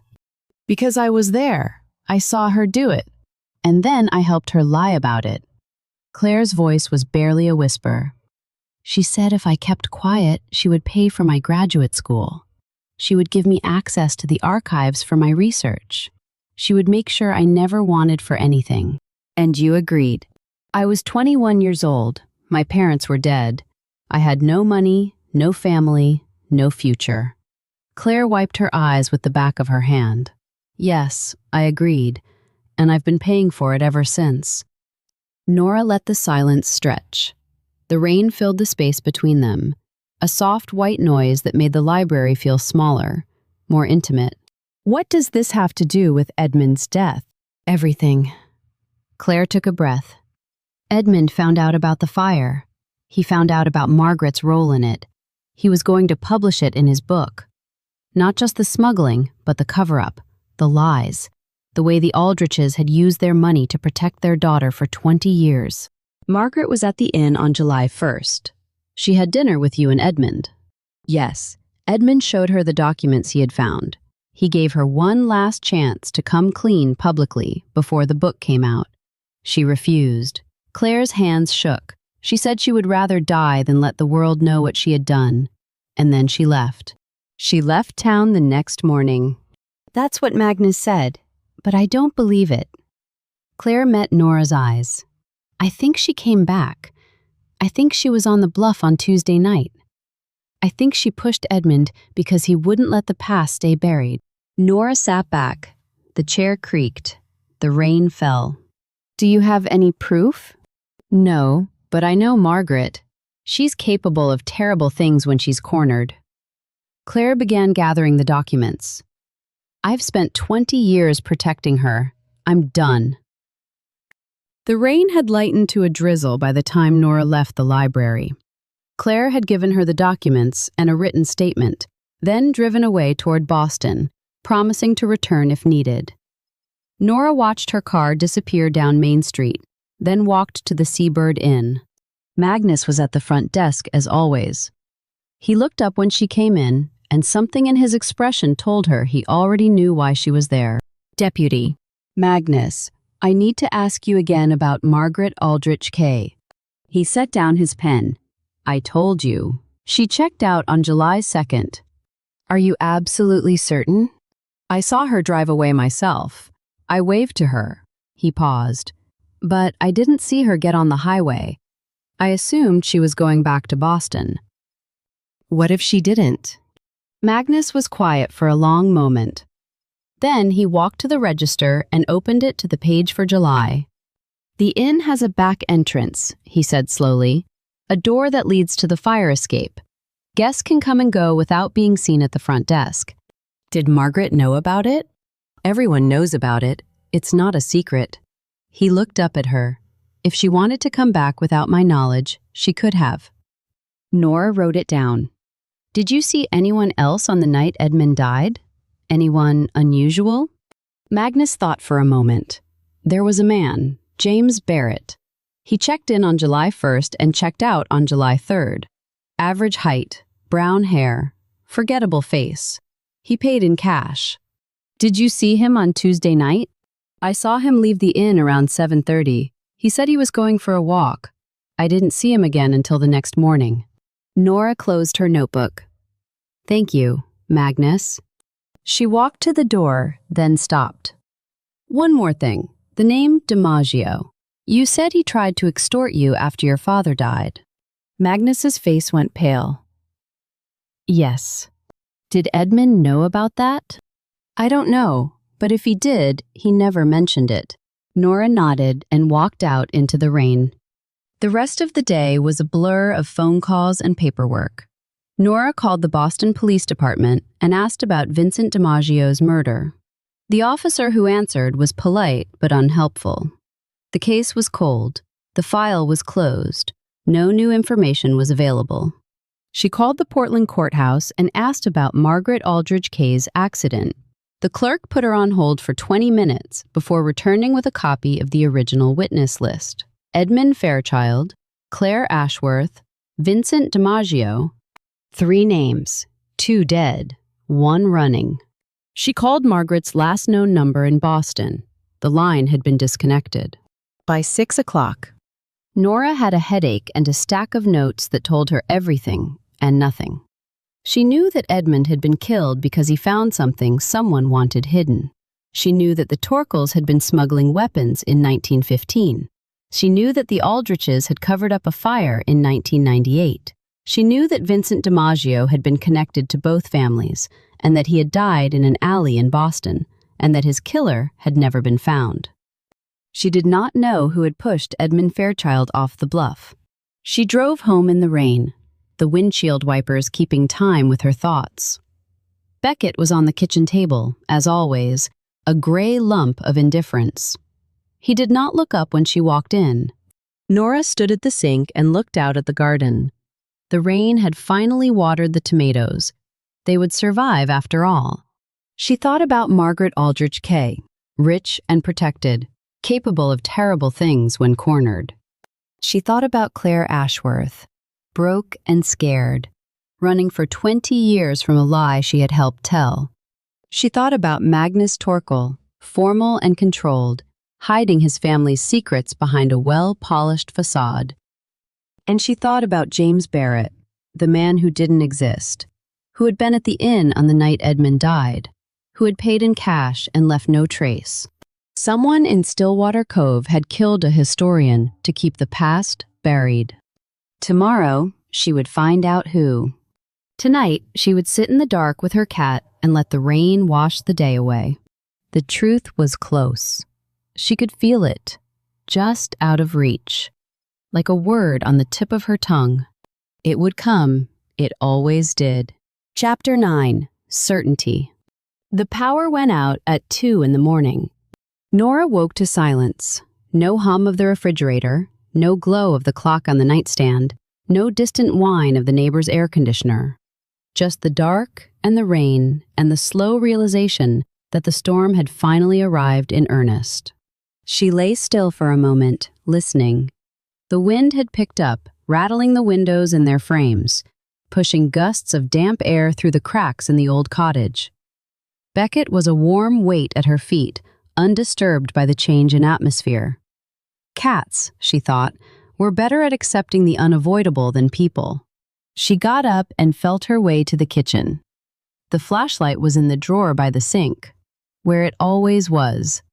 The battery's still good. She clicked it on and swept the beam across the room. Everything in its place. The documents from Dot spread across the table. Her notebook, open to a page of questions she hadn't answered yet. The rain had been falling for 36 hours. The state forensics team had called to say they wouldn't make it until Monday. The storm had closed the roads from Portland, and the small plane they used for coastal travel couldn't take off in these winds. That meant she was on her own. No outside help, no scientific confirmation, just her notebook, her memory, and the slowly crystallizing certainty that had been forming in the back of her mind since the night Edmund died. She made tea on the gas stove, the flame blue and steady in the dark. The kitchen warmed slowly, the kettle whistling after 10 minutes that felt like an hour. She poured the water into a mug and sat at the table. The flashlight propped against the sugar bowl, casting long shadows across the scattered papers. Margaret Aldrich Kay. The name sat at the center of everything, a hub connecting spokes of evidence that had seemed unrelated until now. the car crash in 2015, the fire in 1998, the shipping manifests from 1915, the missing pages in the library ledgers, the dead gangster in a Boston alley, and the bluff steps where a professor had fallen or been pushed on a warm July night. Nora took a sip of tea. The heat spread through her chest, loosening something that had been tight since the morning Cal Finney made that call. She thought about the timeline. Margaret arrived in Stillwater Cove on June 28th. She stayed at the Seabird Inn for 4 nights. On July 1st, she had dinner with Edmund and Claire at the inn. Edmund showed her something on his phone. She went pale, excused herself, went to her room, and didn't come back down. The next morning, July 2nd, she checked out at dawn. Magnus saw her drive away. He assumed she was going back to Boston. But the roads from Stillwater Cove to Boston passed through Portland, and Portland was 2 hours away. If Margaret had turned around after Magnus lost sight of her, if she had parked her car somewhere out of town and walked back through the woods, she could have been on the bluff on Tuesday night without anyone knowing. Claire had seen her in the parking lot at 8:15, waiting. Vera had seen a figure on the bluff at 8 o'clock, a woman, too far away to identify. Harold had seen nothing, because Harold was inside with his wife, watching television. 200 yards from the steps, and James Barrett, the man who didn't exist, had checked into the inn on July 1st and checked out on July 3rd, paid in cash, left no trace. A man of average height and brown hair and forgettable face. Or a woman in disguise. Nora set down her mug. The idea had been forming since yesterday, since Claire had said Margaret was capable of terrible things when cornered. A woman with money, with connections, with a history of covering her tracks. A woman who had already let someone else take the blame for a fire she started. A woman who had watched Edmund Fairchild testify against her in court and lost everything because of it. A woman who had every reason to want him dead and no alibi for the night it happened. Nora stood up and walked to the window. The rain was letting up, the wind dying down. Somewhere beyond the clouds, the sun was rising, though she couldn't see it yet. She knew who had killed Edmund Fairchild. Now she had to prove it. The power came back on at 6:30, the lights flickering to life, the refrigerator humming, the clock on the microwave blinking 12. Nora reset it without thinking, her mind already on the day ahead. She dressed in her uniform, fed Beckett, and drove to the station before 7. Gannett's truck was already in the lot, which meant he had slept here again, or had never left. She found him in his office, a cup of coffee in his hand, and a look on his face that she had learned to recognize as pre-surrender. "I know who did it," she said. Gannett set down the cup. Harold Voss. Margaret Aldrich Kay. He stared at her. The Aldrich girl, the one from the accident. The same. Nora sat down across from his desk. She was in town the week Edmund died. She had dinner with him on July 1st. He showed her evidence that he was going to publish. Evidence that would have exposed her role in the fire at the Aldrich house in 1998, and possibly her family's role in the smuggling operation in 1915. That's a lot of history for a murder motive. It's 40 years of history, Roy. And Margaret has spent most of it hiding from the truth. Nora pulled out her notebook. She lost her license, her reputation, her place in society because Edmund testified against her. She blamed him for everything. And when he came back to Stillwater Cove with proof of her other lies, she decided to silence him.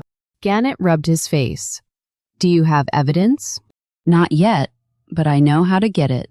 Nora closed her notebook. Tonight is the Historical Society dinner at St. Agatha's. Edmund was supposed to be the speaker. I want to take his place. You want to give a speech. I want to present one slide from his research, one document, and then I want to watch the room. Gannett was quiet for a long moment. The clock on the wall ticked. The rain had stopped. And through the window, Nora could see the first pale light of the sun breaking through the clouds. "This is risky," he said finally. "If you're wrong, the Aldriches will sue us. The selectmen will have my job." "I'm not wrong." "You sound sure." "I am sure," Nora stood up. "Margaret Aldrich Kay killed Edmund Fairchild. She pushed him off the bluff because he wouldn't let the past stay buried. And tonight, I'm going to prove it." Gannett looked at her for a long moment. Then he nodded. "Do it. But if this blows up in our faces, I'm telling the selectmen it was your idea." "It was..." She walked out before he could change his mind. The rest of the morning was a blur of preparation. Nora called Dot and asked her to pull the original shipping manifest from 1915, the one that showed the SS Morningstar carrying rifles instead of textiles. She called Claire and asked her to confirm the details of the Aldrich house fire, the kerosene lamp, the cover-up that followed. She called Magnus and asked him to prepare a list of everyone who would be at the Historical Society dinner that night. And she called the Boston Police Department one more time, asked for the file on Vincent DiMaggio, and was told, again, that the case was closed. She hung up the phone and sat at her desk, staring at the wall. The photographs were still there, the names, the connections, the shape of a truth that had been buried for decades. She thought about DiMaggio, dead in an alley, his killer never found. She thought about the name on the back of the photograph in her desk drawer, the name that had followed her from Boston to Stillwater Cove. She thought about the way Harold had turned white when she said it, the way Magnus had gone still, the way Iris had lowered her voice. Vincent DiMaggio had been a connector, a man who knew everyone's secrets because he was part of them. He had done business with the Torkels, with the Aldriches, with half the shipping industry on the eastern seaboard, and then someone had killed him. Someone who didn't want him talking, someone who had something to hide. Nora closed her eyes. The same person who killed DiMaggio had killed Edmund Fairchild. She was sure of it. The same motive, the same method, the same refusal to let the truth come out. But she couldn't prove that, not yet. Not without evidence that had been buried for 10 years. One thing at a time. Tonight, she would catch Margaret Aldrich Kay. Tonight, she would get a confession. Tomorrow, she would worry about DiMaggio. The cottage was quiet when she got home at 4. The power had stayed on, the storm had passed, and the sun was actually visible through the kitchen window, a pale disk in a washed-out sky. Beckett was on the couch, as always. He did not get up when she walked in. He simply opened one eye, judged her, and went back to sleep. Nora sat down beside him and put her feet on the coffee table. The cat shifted, rearranging himself so that his head rested on her thigh. She scratched behind his ears, and he purred, a low rumble that vibrated through her leg and up into her chest. She sat there for a long time, not thinking about the case, not thinking about the dinner, not thinking about anything at all. Just the weight of the cat and the sound of his breathing and the slow return of light to a world that had been gray for days. The quiet was a gift. She took it. At 5:30, she stood up, showered, and dressed in her uniform. She pinned her badge to her chest and checked herself in the mirror. Professional, calm, ready. She looked at her reflection and thought about Edmund Fairchild, a man who had only wanted the truth, who had died for it. Tonight, she would speak for him. Tonight, the truth would come out. She picked up her keys, looked back at Beckett one last time, and walked out the door. The sun was low in the sky, the clouds breaking apart, the harbor calm and blue. The storm was over. But the night was just beginning. Chapter 10. The Quiet Side of the Bluff. St. Agatha's Church stood on a rise above the harbor, its white spire a landmark for boats coming in from the sea. The basement hall had hosted the Stillwater Cove Historical Society's annual dinner for as long as anyone could remember. The same long tables, the same folding chairs, the same smell of coffee and potluck casseroles, and old wool jackets hung on hooks by the door. Nora arrived at 6:30, 30 minutes early. The hall was already half full. The society's members, mostly retirees, mostly year-round residents, taking their seats at the long tables, chatting in the low murmur of people who had known each other for decades. She saw Iris Harlow near the front, saving a seat for Vera Stout. She saw Dot Fenwick at a corner table, a folder in front of her that Nora knew contained the shipping manifest from 1915. She saw Magnus Torkel near the back, sitting alone, his hands folded on the table in front of him. She did not see Margaret Aldrich Kay, but she would. Gannett was at the podium, adjusting the microphone, his face set in an expression of forced cheer. He had agreed to introduce her, to explain that Deputy Alcott would be speaking in Edmund Fairchild's place, to keep the tone neutral and the audience calm. He caught her eye from across the room and nodded once. Ready. Nora took a seat near the side, where she could see the door. The room filled slowly. By 7 o'clock, nearly every chair was taken. The murmur of conversation rose and fell, punctuated by the clink of silverware and the squeak of folding chairs as people settled in. Gannett took the podium and called the room to order. Good evening, everyone. As you know, this year's annual dinner was supposed to feature a presentation by Edmund Fairchild, a maritime historian who has spent his summers here in Stillwater Cove for the past 4 years. He paused, letting the weight of the words settle. Given the tragic events of this week, we've asked Deputy Nora Alcott to speak in his place. She's been investigating Mr. Fairchild's death, and she has some things she'd like to share with you tonight. The room went quiet. Nora stood and walked to the podium. The light was bright in her eyes, the faces in front of her a blur of gray hair and glasses, and expressions ranging from curious to wary. Thank you, Roy. She adjusted the microphone. I'm not a historian, I'm not a professor. I'm just the person who's been trying to figure out what happened to Edmund Fairchild on Tuesday night. She pulled a small remote from her pocket and clicked it. The projector behind her lit up, displaying the first slide, a photograph of the SS Morning Star, the same image that had been on the postcard in Edmund's room. This is a ship called the Morning Star. In November of 1915, it sailed from Boston to Halifax with a cargo of rifles and ammunition. That cargo was illegal. The United States was neutral at the time, and selling weapons to either side was a violation of federal law. Murmurs rippled through the room. Nora clicked to the next slide. The bill of lading. The word textiles typed over the original rifles. The shipping manifest was falsified. The man who signed it was Anders Torkel, Magnus's grandfather. The weapons were transported using the Aldrich family's shipping line, with the full knowledge and cooperation of the Aldrich family. Heads turned toward Magnus. He sat perfectly still, his face pale, his hands still folded on the table. He did not look up. Nora clicked to the next slide. Edmund Fairchild discovered this evidence while researching his book. He was planning to publish it, not to shame anyone, but because he believed the truth mattered, even after 100 years. She paused, letting the words hang in the air. But that's not why he died. The room went very quiet. The only sound was the hum of the projector and the distant cry of a gull outside. Edmund died because he found something else, something more recent, something that someone in this room was willing to kill to protect. She clicked to the next slide. A photograph of the Aldrich house taken before the fire, then another taken after.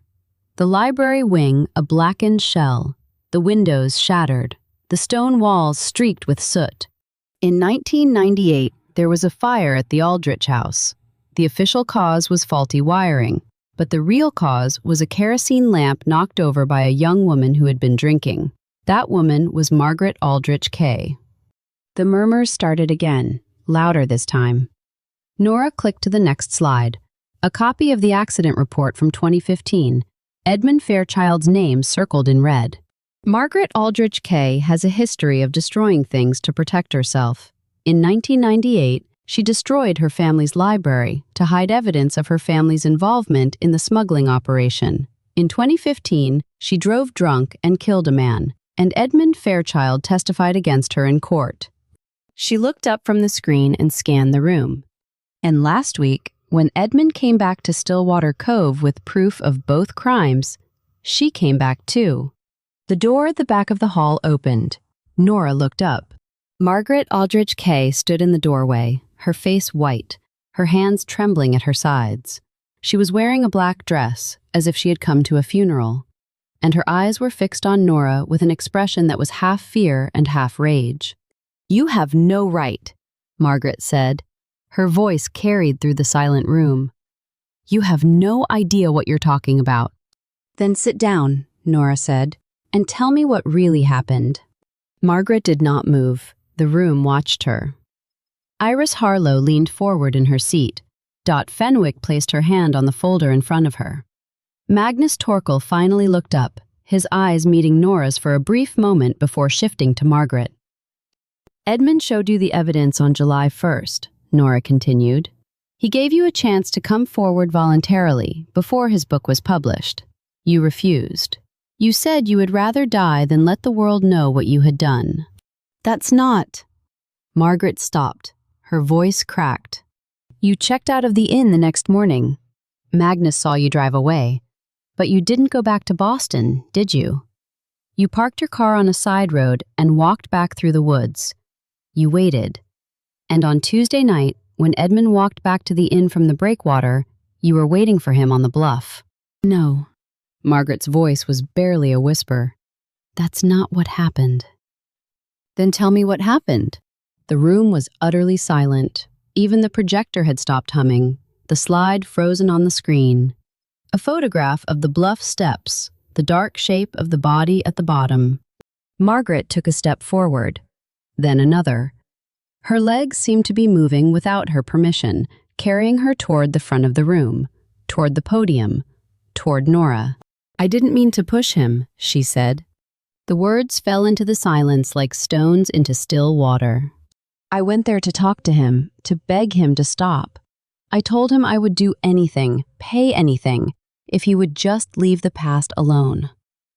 Margaret's eyes were wet, her face crumpled. He said, "The truth isn't something you can buy, Margaret. I learned that a long time ago." She stopped walking.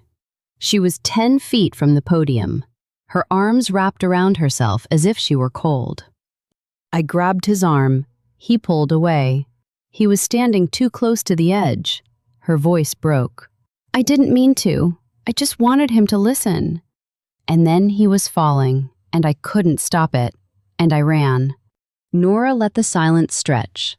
Then she said quietly, "You ran, and you let Harold Voss take the blame." "I didn't. I didn't know they would blame Harold, I thought. I thought they would think it was an accident." Margaret looked around the room, her eyes wild. "I didn't mean for any of this to happen, but it did happen." Nora stepped out from behind the podium. "Edmund Fairchild is dead because you pushed him, and now you're going to tell the truth, all of it. The fire, the accident, the smuggling, everything." Margaret stared at her for a long moment. Then her shoulders slumped, and she nodded. Gannett was already on his feet, his phone in his hand, calling for an officer to take Margaret into custody. The room erupted in noise, chairs scraping, voices rising, questions shouted from every direction. Nora did not hear any of it. She was looking at Magnus Torkel, who had not moved from his seat at the back of the room. His hands were still folded on the table, his face was still pale. But his eyes were fixed on Margaret, and in them, Nora saw something she had not expected. Relief. The hall emptied slowly. People lingered in clusters, talking in low voices, casting glances at the door where Margaret had been led away. Nora stood by the podium, answering questions she didn't remember hearing, giving answers she didn't remember saying. Finally, the last of the stragglers left. Iris touched her arm on the way out, squeezed once, and walked into the night. Dot gathered her folder and nodded, a small, formal acknowledgement, and followed. Vera Stout was already gone, back to the breakwater to pour drinks for a town that would need them. Magnus Torkel was the last to leave. He walked to the podium and stood beside Nora, looking out at the empty chairs, the abandoned coffee cups, the half-eaten slices of pie. "You did what you had to do," he said. So did you? He was quiet for a moment. My father was a coward. He hid the truth because he was ashamed. I hid it because I was afraid. He turned to look at her. Edmund was braver than both of us. Edmund was a historian. He believed the truth mattered, even when it hurt. And now he's dead because of it. Magnus's voice was flat. Does that make it worth it? Nora thought about the question. She thought about Edmund, lying at the bottom of the bluff steps, his hand reaching for something he would never find. She thought about Margaret, her face crumpled, her confession spilling out like water from a broken dam. That's not for me to answer, she said. That's for Edmund. Magnus nodded slowly. Then he walked to the door, paused with his hand on the frame, and looked back. The documents you have, the ones from 1915? They belong in the library. Doc can have them. He stepped through the door. I don't want to see them again. And then he was gone. The cottage was dark when Nora got home, but the power was still on and the clock on the microwave was no longer blinking. The storm had passed. The world had returned to something like normal. Beckett was on the couch, as always. He did not get up when she walked in. He simply opened one eye, judged her, and went back to sleep. Nora sat down beside him and put her feet on the coffee table. The cat shifted, rearranging himself so that his head rested on her thigh. She scratched behind his ears and he purred, a low rumble that vibrated through her leg and up into her chest. She sat there for a long time, not thinking about the case, not thinking about the confession, not thinking about anything at all. Just the weight of the cat and the sound of his breathing, and the slow return of quiet to a world that had been loud for days. Outside, the harbor was dark and still. The bluff was dark and still. The steps where Edmund Fairchild had fallen were dark and still. Somewhere out there, the truth had finally been told. Nora closed her eyes. She thought about Edmund, alone on the bluff, facing a woman who had already destroyed so much. She thought about what he must have said, what he must have believed, to keep going even when he knew the risk. The truth matters, she whispered to the dark room. Beckett flicked an ear, that was all. She sat in the quiet and let the night settle around her. And for the first time in days, she felt something that might have been peace. Not triumph, not satisfaction. Just the quiet certainty that she had done what she was supposed to do. Tomorrow, there would be another case, another question, another truth to uncover. But tonight, there was only this.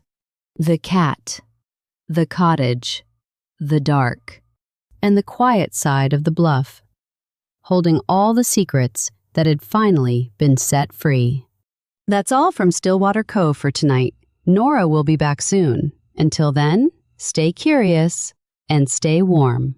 Sometimes the quietest side of the bluff holds the loudest truth.